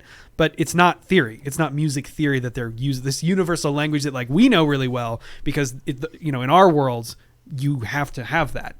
But in the world of something else, like you're saying, like if you have a band, you don't necessarily have to have that in-depth thing. If you have a way in your own world to kind of like create and understand what each other's and if you have time to play, it's just different environments. Like the environment my students are going to find themselves in is this world of like sound checks and day of rehearsals, and this whole thing of like rehearsing all week for a gig, like that doesn't happen. There aren't like bands in jazz in the same way that, especially in the same way that there used to be, but definitely in the same way as like in rock. There's a lot more like individual musicians, and like you'll just piece together a group for whatever the performance is, and you don't get rehearsal. You have like you said, you have like a sound check, and then a hit. Ben Folds' first thing he said was, "What you're about to hear was thrown together in 4 hours." Yeah, exactly, 100%. And I was like, well, and Ben is great at that, and so like that's he made a joke about it. He's like, "I've trusted these people, my entire day." It was hilarious. Yeah. But that's really what it is, like, and that's why it's so fascinating, because there is not a ton of value in being the best necessarily, like, because there's a baseline that it's just it's expected that everyone knows their shit. Like that's you to function at all, you got to be good, right? But the thing that differentiates people who are like the best, if they are maybe an amazing player, but they don't have this ability to work in this environment very quickly and to do all of those things that we're talking about, it doesn't matter that they're the best. They're not going to be the first call, and like you've probably experienced this a ton. All I fucking hear is that music is the same as sports. That's all I fucking hear. Yeah. We have kids that are the best athletes every year come out. But they're not team players. They're absolutely the fastest, the strongest, could do the most damage, and they don't fit in the fucking scheme, and they don't study their playbooks, and we can't put them on the field. I always loved Very similar. from the movie Miracle, with Herb Brooks in 1980 with the hockey team, and the first thing he did is he already had his list together, and his assistant coach was like, "But you're missing some of the best players." And he said, "I'm not looking for the best players. I'm looking for the right ones." And that's literally putting a band together. By the way, just so you guys know, director of jazz studies at Purchase College, yes, but also, have you ever heard of Birdland Jazz Club in New York City? It's like I have. This was my sister. It's like one of the most famous jazz clubs in the world. And he basically runs. Like he runs the big band that's based out of there, and he runs a whole bunch. We gotta go. When I'm in there, I'll be there for like 5 nights. Great. Yeah, we'll get you in. Every Friday we're there. Yeah. But yeah, so I mean, like you've probably experienced this a ton of people that you either want to call or not want to call as much, even if they're great players, but they're not the right fit. Totally. Yeah. Like when I took over the band, it was a really toxic environment. You had the band has been there before I took over. It was 13 years that I was there, and you had people that were there from the beginning, and then people that were just there for the last 2 years of it. And so you had big generation gaps and just different ideas of what they wanted the band to be. And everybody's sassy. Yeah. So they needed me to come in and just be like, this. My vision is going to be the vision of the band, and you're either on board with that or you go somewhere else. And by the way, not to interrupt, to totally interrupt you, yeah. that doesn't mean you're saying your vision is the best. It Correct. Doesn't mean you're saying it's correct. It's saying we're fucking picking a line. Exactly. And you're going to be on it or not. Exactly. So I'm with that shit. Yeah, exactly. Because what happened was, before I took over, there was really no leadership, so they played kind of whatever, and the quality went really way down. So I was brought in to make it more traditional and authentic, and so I'm like, yeah, so we're going to do this. And a lot of them were bummed because it wasn't maybe their favorite thing or whatever. I'm like, look, it's my job to bring this thing where it needs to be. You're either on board or you're not. I see it as it's a world famous club. It's great musicians. The pay is good. It's a great time slot. It's early. It's a dinner set, so you can still make your Broadway show. Like, it checks all the boxes. If you're not on board with that, see ya. Because I don't want to be here. Like, I gave up like my Friday basically to do this gig, and I needed to be like good energy and stuff. So I got rid of like toxicity right away. The people that I would bring in to play, yeah, like the vibe is really important. I call it with the students hangability, your ability to just be decent. Oh, totally. And because if someone shreds and they're great, but they're an asshole on the set breaks and stuff, then that's toxic. It just makes for a really negative experience. So everybody, which will affect the music. It does. Yeah, so, yeah, totally. Yeah, because then the rhythm section will play differently for them and stuff like that. And so, yeah. So I had to change the vibe of the band. So yeah, as far as playing ability goes, yes, you get to a point where everybody can play the gig. It's who's going to get along well with the band, and yeah, like then all the professional things come into play. Like the gig starts at 5:30. Who's showing up at 5:29? Amen. You know, and like who's there half an hour early? Totally. And then like who's helping out to put like the books back in the green room and stuff like that, versus just splitting and doing their exactly gig. the same as sports. You guys. You realize that? Like, Yeah, of course. It's the exact same. Yeah. You might have the best quarterback in the world. If everybody hates him, it doesn't fucking work. Yeah, I mean, it's like teamwork in anything. Amen. There was like this viral article that went around a few years ago. There's like no genius assholes from a perspective of coders. Yeah. And like there's a lot of founders who have fired genius coders because 3 people who can work well together who are competent are going to get more done than one asshole. Yep. Just like, So nope, true. I'm doing whatever I want. That's so true. You know, and it kind of brings it full circle to what we were talking about at the beginning of the show, where it was like talking about how the arts in school. And I mean, this is literally why this is important. You just said, I mean, it's teamwork. It's anything involving teamwork. And like, you can get that from sports. It's, really important, but you can get it from music too. And like, and from Totally. the arts. Yeah, that's and the like, problem, that sports get so much attention. It's like, well, not everybody can play. Not everybody can sports. play sports. Not everybody's good at that. Not everybody's going to have the shot at that. But certainly from like a physical perspective, music and arts is a lot more accessible by most kids. And then it just goes to show the importance of like how much growth a kid can experience in the way of working with others. And it's insane. It's wild you say that. One of the most influential things that ever happened to me was in 3rd grade. We did a round of Happy Birthday. Yep. Happy birthday, happy birthday. Yeah. And I was in fucking tranced. You would have thought they slipped me drugs. I was like, what is this fucking magic happening around me? Yeah. And that was like truly like one of my first tastes Yep. of teamwork. I couldn't believe how fucking cool it was. Yeah. Mm-hmm. So don't tell me that music doesn't fucking Hey, matter. you want to know a fun You're fact? talking to a douchebag jock realtor. So like, it is what it is. Fun fact, you want to know why that did that? Because when you do a round, it's built-in harmony.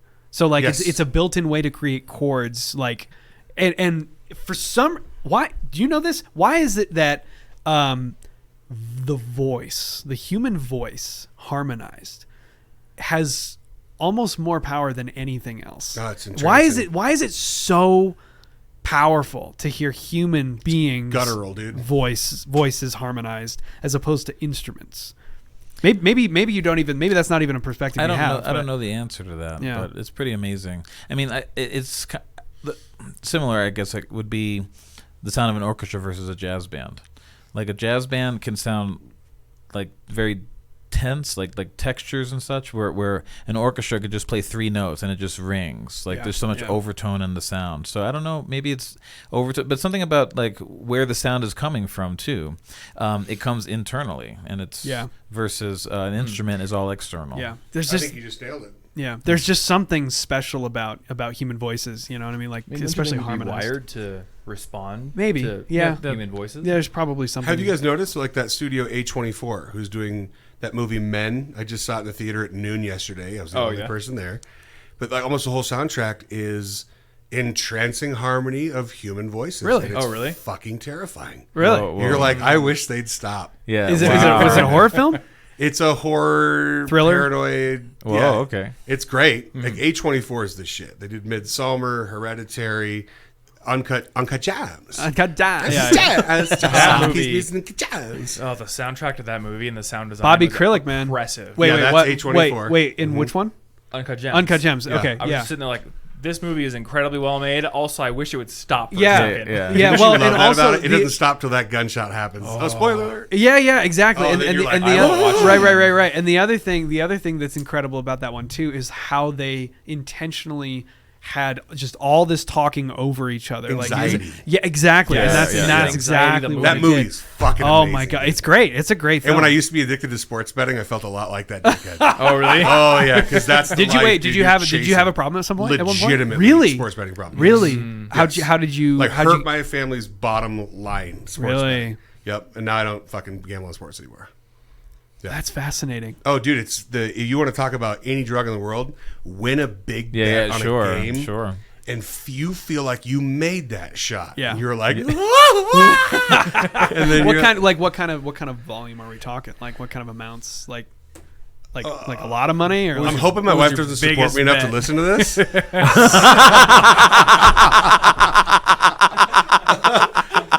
largest bet I ever lost in one fell swoop was $7,800. Was how much? $7,800. That's a fucking. That's $700 on one bet, and it was a fucking lock. That's a lot. A lock. And my boy Eric, listen to this. He will absolutely know what I'm talking about.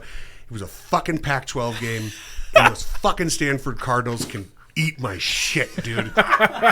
Yeah, still it was pissed a about lock, dude, and it just And here's why I stopped. The money hurt, yes. The bottom line hurt. But then my kids would be like, "Why are you in a bad mood, Dad?" Oh yeah, like, because of the Stanford Cardinals. Oh my god, that's honestly why I stopped betting sports. Yeah. So did you just stop, or did you have to a couple relapses? Yeah, but then now I'm done. I'm fucking done. Yeah, I do not. You didn't have to go and get help or anything. No, I didn't have to get help. I just knew I actually listened to a podcast. Oh really? And this guy Nick Wright from Fox Sports was like, the number one thing I've seen take people down more than cocaine, women, drugs, and alcohol. Yeah. Gambling. Yeah, totally. Yep. And I listened to that, and he's like, because he just did a podcast. He's worried about Drake of all people. Really? Well, I heard Drake is starting to lay. Somebody lost a ton of money on the Spanish Grand Prix. Ooh. I think it was Drake. Yeah. I think it was probably like I think was. Drake. Sure. I think Drake lost almost like $500,000 thinking that Leclerc was going to win. It was him because he also lost $500,000 on. Can we verify that? On a UFC fight. What that was? And it's like the minute you're betting $500,000 on a sport that can change. Yeah, totally. With one punch. Yeah. And he said that he's like, I don't care. He's got a jet. I don't care. He's like, the one thing that can bring those guys down is gambling. Yeah. And so and this is way back in the day. He was telling me about it, and I was just like, wow. You would have to. Wow. There you go. Like, how much coke would $250,000 buy you? Enough to kill yourself and all your friends. But I'm just saying, like, I don't even know where you get that shit, but I imagine you can't spend $250,000 on coke in a weekend. You would be literally a lifetime supply. But here's the problem: you can if you have lay that down much, on a bet, and it's just gone. Like That's that. a good point. Exactly. That's a good point. You could never do $225,000 worth of coke, booze, or women in one weekend. Yeah. Unless it's a really expensive hooker. Well, that's how the Barrett Jackson auction kind of blew up. Was that these people in Las Vegas were like, "Man, we're wasting all our money playing craps and shit like that. Let's go buy cars." And then the cars started appreciating. That's why the prices went so high because of all of that stuff. They're like, "Let's go down there." You saw that the first production Z06 C8, that Corvette. Yeah.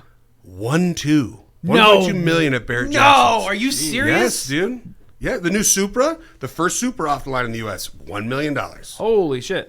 Dude, cars are because it's the becoming first one. investments. such a crazy thing now. Like, especially because like now they've turned this whole thing into this exclusivity deal because it's like, oh, you can't get them. You better mark your name down at the now dealership that because you're not electric's going to be able to coming get them. Yeah. Now electric's coming in, dude. It's all like, buy the last V8, buy the last Well, V12. and And they're- that's like the they're- whole thing with NFTs too. It's just like, it's because you can't get it. Yep. Yeah, well, Yeah. There's no value. Well, there, but you can't get it. but the automotive industry has the additional thing of being like, you better get your V8 while you still can. Yeah. You better get your 6-speed while you still can because you're not going to be able to. Yep. You know, and so they're creating this whole hype. Cars are so hyped now. They're Even your so car, hyped, dude. $37,000 for that. Like it's fucking for my crazy. little- You know what my I mean? little Like nerd car. yeah, you know, like, it's wild. I mean, man,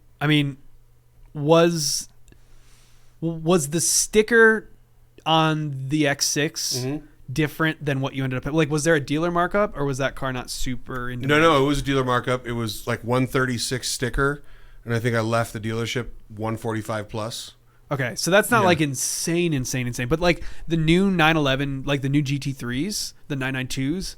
100,000 over sticker. I know, like yeah. 100. Yeah, That's These crazy. Try these- buying a Hurricane STO with like 600 miles on it. Yeah. Sticker 325, they're going for 600. Yeah, Oh my yeah. God. If you watch the Donut Media videos where they react to Oh my, I love those. dealer pricing, Yep. dealer markups, Yeah. It's gotta just be sitting great. there losing their They- Well, minds. because it's They're so it's angry, gotten yeah. to such an insane point. You know what I mean? Like literally, the reason that the 911 GT3 Touring became a car is because of the 911R. Yeah, and yeah. the fact that became such a speculation tool. And Andy Yep. Prinninger was like, "This is not what these cars are for. They're Yeah. not supposed to be speculation tools. They're supposed to be cars that Yep. people buy and drive." Yep. And so they created to try to relieve some of the demand for the 911R.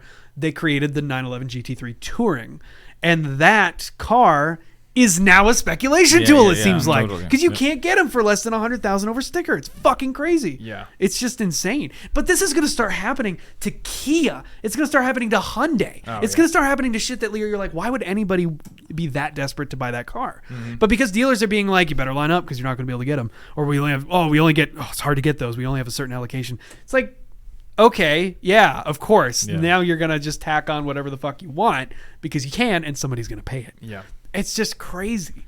You It know? seems like everyone is now desperately looking for anything and everything that is not cash or the stock market because those are shit right now. yeah, Just like get yeah. my hands on anything Yeah. tangible that I can Sure. now try to assert that there's value. Yeah, and that it's going to have yeah. value. That Yeah. makes sense. Yeah. Yeah, I guess it's a good time to. There's all own these the startups house and that not are just be like, buying oh, one. you can invest in like a fraction of a painting and own this, like you can own 1% of this $1 billion painting or whatever it is. Yeah, Or you can NFTs own opened up a 1% of these sneakers that are really, So I feel like the whole NFTs thing. opened up a really weird place. I don't even with, think it was like- NFTs. Well, Like, maybe this not. was kind of happening concurrently with NFTs. Yeah, Yeah, that's true. yeah. That's true. The guy who founded Skillshare, his name's Michael. Like he went and founded this company called Otis, and their whole point was like to help people invest in these like rare sneakers or rare, I don't know, Adidas tracksuits or whatever it How does is. that happen? He's talking about the 765 LT and it comes up on YouTube and I didn't touch It's my because phone. Google's always listening, man. It's always listening. Wow. there you go. Sorry, guys. You see Louis Vuitton has $350,000 Air Force Ones now? Jeez. You should Google that. $350,000 Air Force Ones. Louis Vuitton. No, what are Air Force Ones? Are those sunglasses? No. Even they I know what shoes? Air Force Ones are. They're the I don't know what they are. So I'm basic. Air You Force should pull up Ones? some Air Is it Force shoes? Ones. Yes, shoes. Oh, okay. I don't know anything. They're like one of the most basic early model badass Nikes that I also don't know stood the anything test of about. time. Oh, okay. I feel like Wasn't I've heard that of like a Air Nelly Force One song? shoes. Yes. So in like my Air Force Stomping in my Air Ones. Force Yes. Ones. Like I remember that Yes. shit. So wait, those are are- Air Force Ones originally Louis Vuittons or are they No, Nikes? no. That's what's confusing Yeah. me. Well, I it's was like, Air. They, like, see, it's Yeah. it's Yeah, I Nike- was confused Nike because I was Air. like, well, Louis Vuitton doesn't make Air Force. Yeah, so One before he shoes. died, he started this project. Virgil Abloh, who's the male director for Louis Vuitton and always did shit with Nike. He started this, but then he passed, and then they brought it back, of course, because they're smart, because every artist is worth more dead. Yeah. And so, yeah, some of these are going for like $350K. Wow. Yeah. I mean, that's like people who take. It's like tech art Porsche. You know? Totally, yes. Yeah, like they Or take Stinger, or, yeah. Yeah. They take something that's just built Yeah, Singer. You see that new Brabus 820 No. Porsche? No. Will you Google just because we're doing it? Brabus 820. We're doing it. How do you spell that? Brabus 820 Porsche. Is it Brabus or Brabus? I've always said I Brabus. think it's Brabus. Yeah, Brabus? Okay.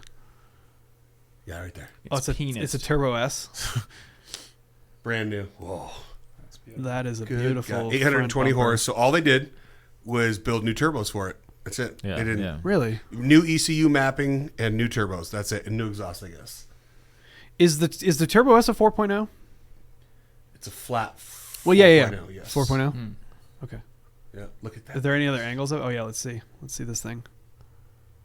It's so pretty. You know, that chalk, dude. the like this kind of thing in like the tech art stuff. Like I don't know when people just slap like more But they body built new parts turbos. on it. Yeah, no, for sure. It's like a huge performance upgrade. I But hate when they won't show the whole fucking car, right? yeah, right.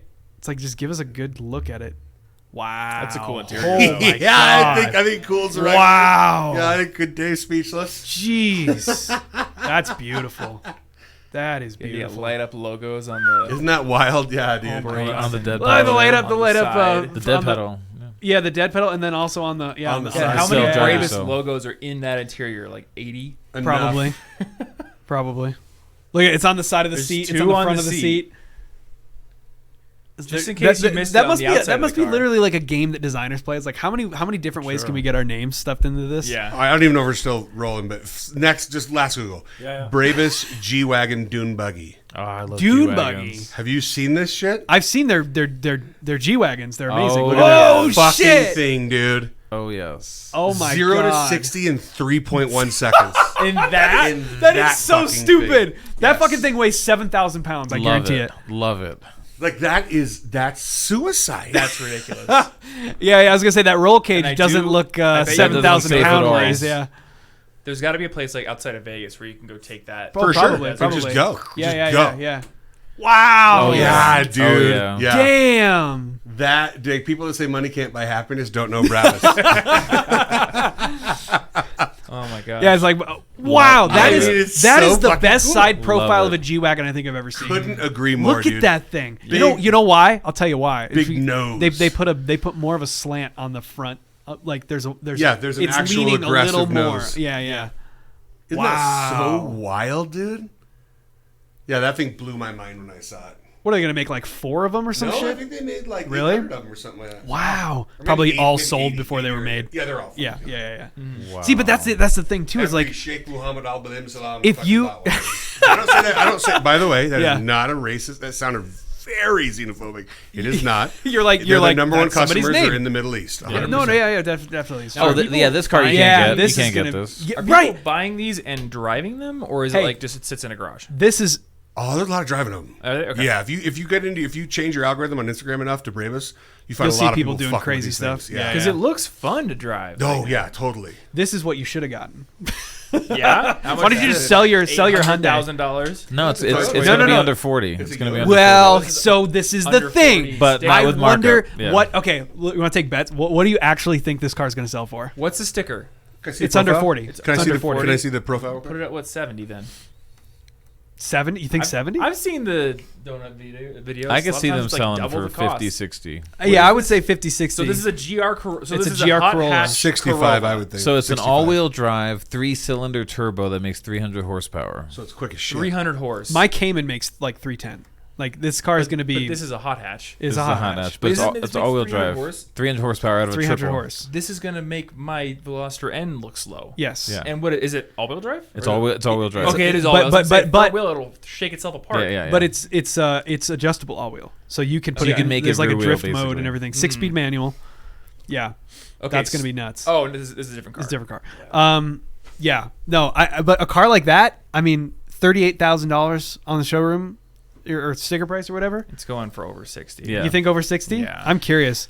Now, do you think that's like a COVID thing, or just No, that's the way no, just car no. sales That's what are they going? tried. They said that. They tried to It say became that. the semiconductor shortage, Yeah. which turned into Bingo. we can sell That's it. Yeah. way less cars for way more money. Yes. I got like 4 or 5 buddies that are either own the dealerships or they're GMs. Yep. And they're like, dude, this is heaven. Yeah. Yeah, why would they bring we the have price to down? do way less work. Yes. The demand is there. It's literally in just his words, not to be like diabolical greedy guy, the specific guy that was a GM at one place. He's like, we're finally selling cars for what they're worth. And all the internet nerds that walk in and say, well, I saw it for this. It's like, then go buy that one. But this one costs this. And they buy it. It's like, because if you think about it, new cars are being hoarded out pre-pandemic. Yeah. Back a sticker, back of invoice. Dealership's not making shit on it, which means the guy that's selling it doesn't make shit on it, which means the guy that's working on it doesn't make shit on it. And now they're actually selling for what they're worth, is what I've been told. But this was like wait a second. We'll blame it on the semiconductors, and then I like it too. Keeps values up. I love it for a different reason. Why is that? I love it from my almost anti-car standpoint because the more it's more reason to get rid of your car. Yeah. The more expensive a car is, the more pressure we're gonna have for mass other transit transit. options. And that's happening. I think if you want a car, it should cost a lot. It should be nice. It should be a luxury, and we should design our cities so you don't have to have it. the fact that there's Yeah. not a bullet train from fucking Laramie, Wyoming, all the way to Vail is so fucking stupid. We did an Italy trip. I booked all the family vacations, and for my father-in-law's 60th birthday, I planned all 7 of us to go through Italy. Hell yeah. We flew into Rome, then we went to Rome's Florence, so great, man. Venice, Milan, Lake Como, back to Milan, all mass transit. And we were like, "What? How can we do that in the U.S.? Like No. maybe New York to Hurts. Philly or Boston. That would be it." That's how you can do it. Yeah, Rent a fucking car. Go fuck yourself. In fucking Japan, I took trains literally everywhere. Yeah. From the middle of Tokyo to the middle of the forest. Far away from Yeah. any That's civilization. so cool. Train took me there. yeah. Never had to get a car. That'd be nice. That would be really nice. It would be nice. And that way, if you want to drive, there's less assholes on the road. Yeah. If you're driving, it's because you want to, so you're probably good at it. Yeah. Way safer, dude. Way And there's no safer. traffic. Yep. My friend Jason, he has the channel Not Just Bikes, and he lives in the Netherlands, and he has a whole video about nobody drives in the Netherlands, yet it's the best country in the world for drivers. Yeah. If the you are roads are driving there, fucked. the roads are immaculate. There's no traffic. You do have to go around because they build the most direct routes for bikes, but it doesn't matter because you're not sitting in traffic the whole time. Yep. Interesting. Yeah. You can actually go carve up countrysides there because there's nobody on the road. Unfortunately, there's no hills there, so you can't do any mountain roads. But Yeah. Do they at least have any good roads? The roads are pristine. Yeah, but are there good tracks. driving I don't know roads? if they have twisties. or Yeah, whatever. curvy roads and stuff. I don't know. That's interesting. Yeah, it's funny because I'm probably the opposite of you because I never ever want to be in you anything love to other drive. than my car because I don't want to be at the mercy of where something is stopping or what route something goes on or if it's a train or a bus or whatever. Fun fact: I've never been in a taxi. I've never been in a New York City I don't taxi. like being in taxis. I I don't like being in an Uber. never been in one. Look, it comes down to this. I don't love being on the train. Yeah. But I love what the train and what bike paths do for cities. Where I live, I don't have a lot of land, but I can walk everywhere I want. Yeah. I can walk to the grocery store. I can walk to 15 different restaurants in 10 minutes. Yeah. Everywhere I want to go, I can just, and everyone who's around there can do that. When I lived in my old neighborhood, good fucking luck if you don't have a car. Desert. Right. Yeah. Right. Yep. Right. You know, right? Yeah, you and me, we could never not have a car because we're just there's. Yeah. That's what you need. I don't mind because, like you say, I love to drive, so it's fine. So for me, I was very anti the train because I live about an hour outside the city, and for me to drive into the city and pay the toll round trip was cheaper than taking the train. It was cheaper. It was cheaper. That's part of the problem. So Holy the train shit. the train was $28 round trip, and it Wow. would cost me in gas $15 to $20 with the toll. Yeah. So it was cheaper, and when it was over, I got to leave right away versus waiting for my train, blah blah blah. But now the train price has stayed the same, so that price hasn't gone up really since I was in high school. Yeah. And gas has shot up, and then traffic is insane lately. So Yeah. for me now, my gig on Friday, I have to leave around 1-2 o'clock for my 5 o'clock gig. Wow. Just to be because once it hits around 3 o'clock in Midtown, it's gridlock galore. So Yeah. I need to be in Midtown before 3:30 so that I can try to find parking and stuff. And then there's less parking because of the city bikes they built all these they took up tons of parking spaces full of city bikes, and then all the restaurants are now in the sidewalk as well, and they made it permanent. So that's not going away. So there's now not as much parking spots. So now the train is I actually enjoy it because I get on my 3:45 train. It gets me there at 4:45, and I walk over in 15 minutes. I got a half an hour to get ready for the gig, and then I do the gig, and then I can hang and take my time and catch whatever train I need to, and I'm back home. And it's cheaper, and I get to get work done on the train. So I was anti-train, and now I've kind of come full circle. Yeah. And this whole summer I'm going to be taking the train. Yeah, it's great, and as long as if you don't have to look at a timetable, if it's frequent enough that you just rock up and it's going to be there in 5 minutes. Yeah, that's what you want. Yeah. And you said the city bikes; those are legit the fastest way to get around Manhattan. Yeah, I'm there all the time, and I'm just I'm just grab that. Why would I grab an Uber and sit in gridlock? And it's more fun too. Passing all of them. Yeah. You ever watch? There's there's YouTube channels that are literally those crazy dudes that have the fixed gear city bikes and stuff, and they just rock it through traffic. Oh yeah. Oh yeah. It's nuts. Yeah. What some of those guys do. It's I don't do it as crazy. crazy as them, but when I'm in Manhattan, I just grab the city bike. I did that once. It was a lot of fun. Just feeling like you just. It's not technically what you're supposed to do. I know it's not what you're supposed to do, but you kind of when you're on a bicycle, nothing applies to you. If you know what I mean, you just city e-bikes. Yeah, you're as fast as cars. Yeah. Not on the West Side Highway, obviously, but if you're on the regular avenues, totally. you're the same speed. That's so funny. Yep. Yeah. I used to have the lane split on the Vespa and then my motorcycle all the time. Yo, the fact that is illegal everywhere except for California. California. Well, and now Utah. Yeah. That's right. Yeah, Utah passed it. I'm hoping. Creeping east. I know. I was gonna say I'm hoping here. that because Utah passed it, and I'm hoping Colorado might consider it. Of course, I'm gonna because sell my bike anyway, so it doesn't matter. But that's true. Hey, have you done anything about that? I haven't done it yet. Yeah. It's just so low priority, and I know. my life is busy. Yeah. So. Well. I just got a T120. Oh, did you? Yeah. Nice. Yeah, love it. Yeah. All It's almost the. blacked It's, I really it's like very my bike. similar I'm just one, not right? riding it, so Yeah. it needs to stop taking space in my You garage. were gonna get one, and then Grom? and then you didn't. Grom. And now there's a okay. So I have the video. there is a video. Wait, do you Where's have the it? fucking video, I have the dude? video. Do you have That it? video is Oh, yeah. We gotta tremendous. show it. We'll find a way to splice it in It's afterwards. But so it is good, the dude. greatest shit I've ever seen in my life. Him on the Grom. Oh my It god. handles me though. Yeah, that was what was so surprising. It's Honda, It's a baby. great little bike, dude. amen. It's a great little bike. That's a dope shirt, by the way. 83, you said 1983. 83. Yeah. I just got Sick. this hoodie that's from their first F1 car, the RA 247 or something like that. What year was that? What? Oh, go ahead. I'm not sure. I'll look it up. What was that race I was watching that I kept sending you at 3 a.m. the other night? Oh yeah. That was wild. He The was Toyota? he was watching endurance racing. He was watching the 24 hours. I don't remember. I don't think it was a Le Mans. It was that Toyota Well, hybrid, it was obviously. Yeah. He was watching Fernando Alonso. Yes, Fernando Alonso, that's what it was. In the just banging out laps. oh my god. Oh my god. Will it loop? It won't loop. No, I get it. Oh, that's sharp, dude. Yeah. That is so sick. Yeah, that's very I love sharp. that. Wait, we gotta show Dave. You see that? This is Vinny on the Grom. Look at this. Oh my god, dude. A gorilla on a tricycle. Oh my, a gorilla on a tricycle. That's exactly it. That's what that is. Yeah, it's after their first F1 car. Oh, that's so sick. What is that like? What is that like? 67? Let's see. It's from their 64.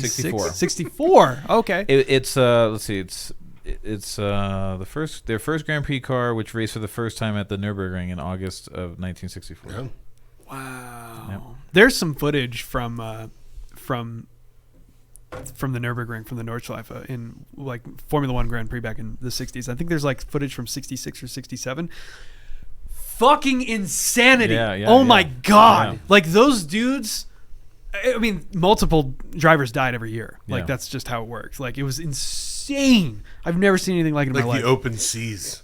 Yeah, well, Literally. Like Yeah, as dangerous I mean- as sailing on the open sea. yeah, well, they had these tiny little, like, they're basically coffins on wheels, you Yeah, know? yeah. And they had 1,000 horsepower, zero anything, no electrical systems, Yeah, just no like no traction safety, control. no roll cages or any type of, like, you know, cockpit that's actually reinforced, just like nothing. It's like, well, you're going to be going 200 miles an hour, so if you hit anything, you die.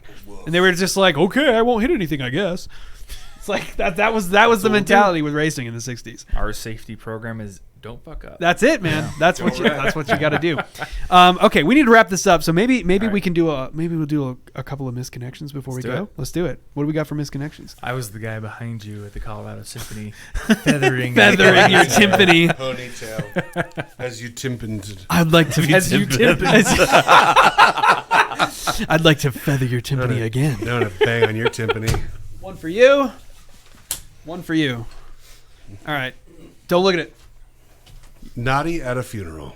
What? Wait, what? What does it say? What? Naughty at a funeral. Naughty at a funeral. Oh boy. I'm looking at the guy that I banged. I'm looking for the guy that I banged at my uncle's funeral. It's real. It's gotta be. 2 weeks ago, we were sitting next to each other, and you started rubbing my leg while trying to comfort me. You told me that I was beautiful, and the next thing I knew, we were walking to the bathroom.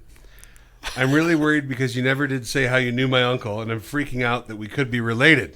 Oh my God! Oh, no. If not, I'm hoping we can continue off where we left. Maybe it's because it was taboo, but it was hot.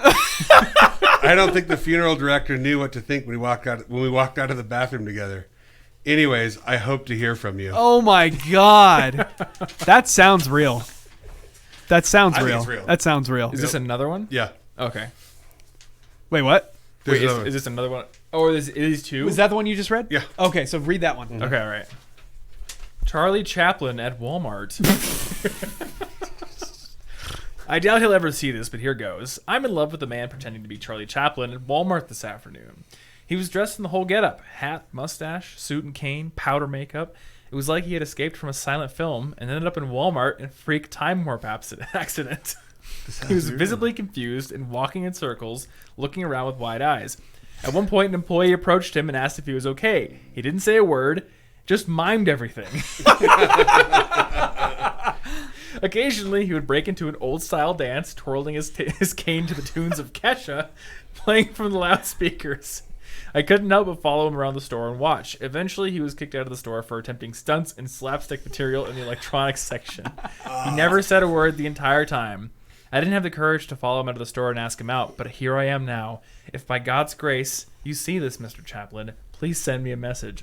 Burning Man is coming up soon, and I think you'd make the perfect plus. That's a tough one, dude. I think I'm going with Uncle's funeral. Yeah, I think Uncle's funeral is real. Your flashlight's on. Well, whatever, dude.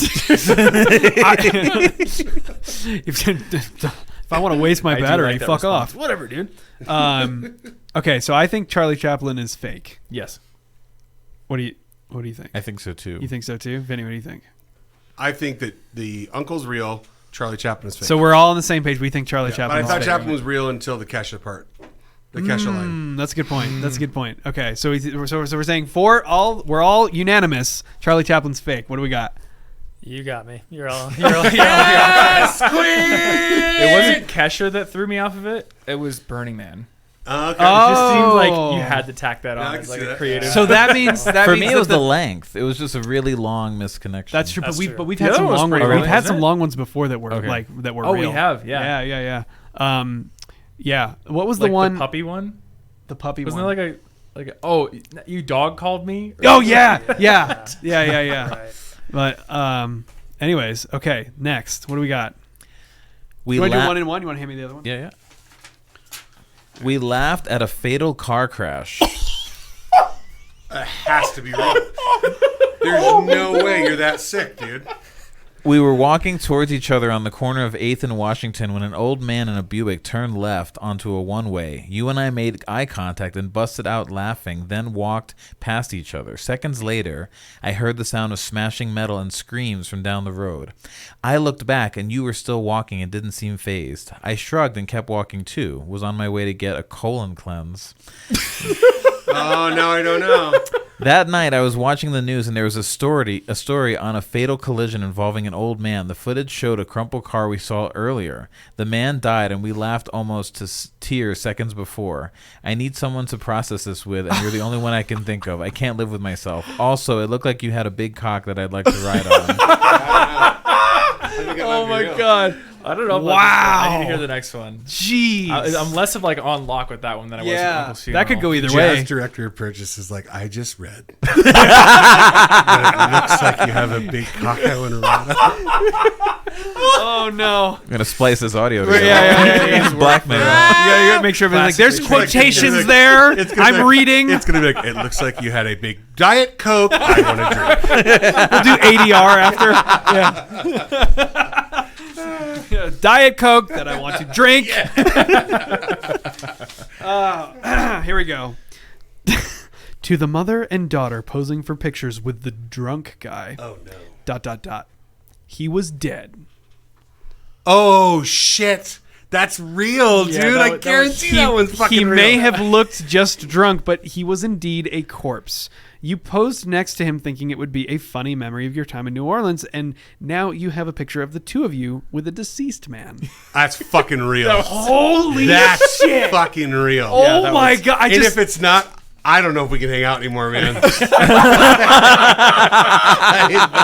fucked. It's just the phrasing of like to the mother and daughter posing for pictures with the drunk guy ... and then the body says ... He was dead. He was dead. It's like, just so you know, 100%. he was that's dead. Real. Yeah. That's real. I feel like that's probably real. For that one too. I think that's real.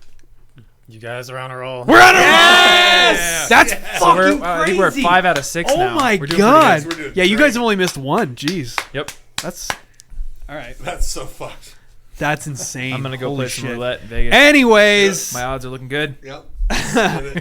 on that note, Dave, thanks for joining us. We My will pleasure. definitely do this again next time you're out, and we'll see everybody next time. Thanks. Bye. Bye. Oh, we got to do the cheer. Oh, we got to cheers. Microphone. Oh, yeah, cheers. cheers. We have to do the microphone Is that a cheers. thing we do now? Apparently. Clink. I don't know. Nobody else is All doing right. it. Cheers. I can't reach you. Yeah, we can't reach. Get All a right. smaller table.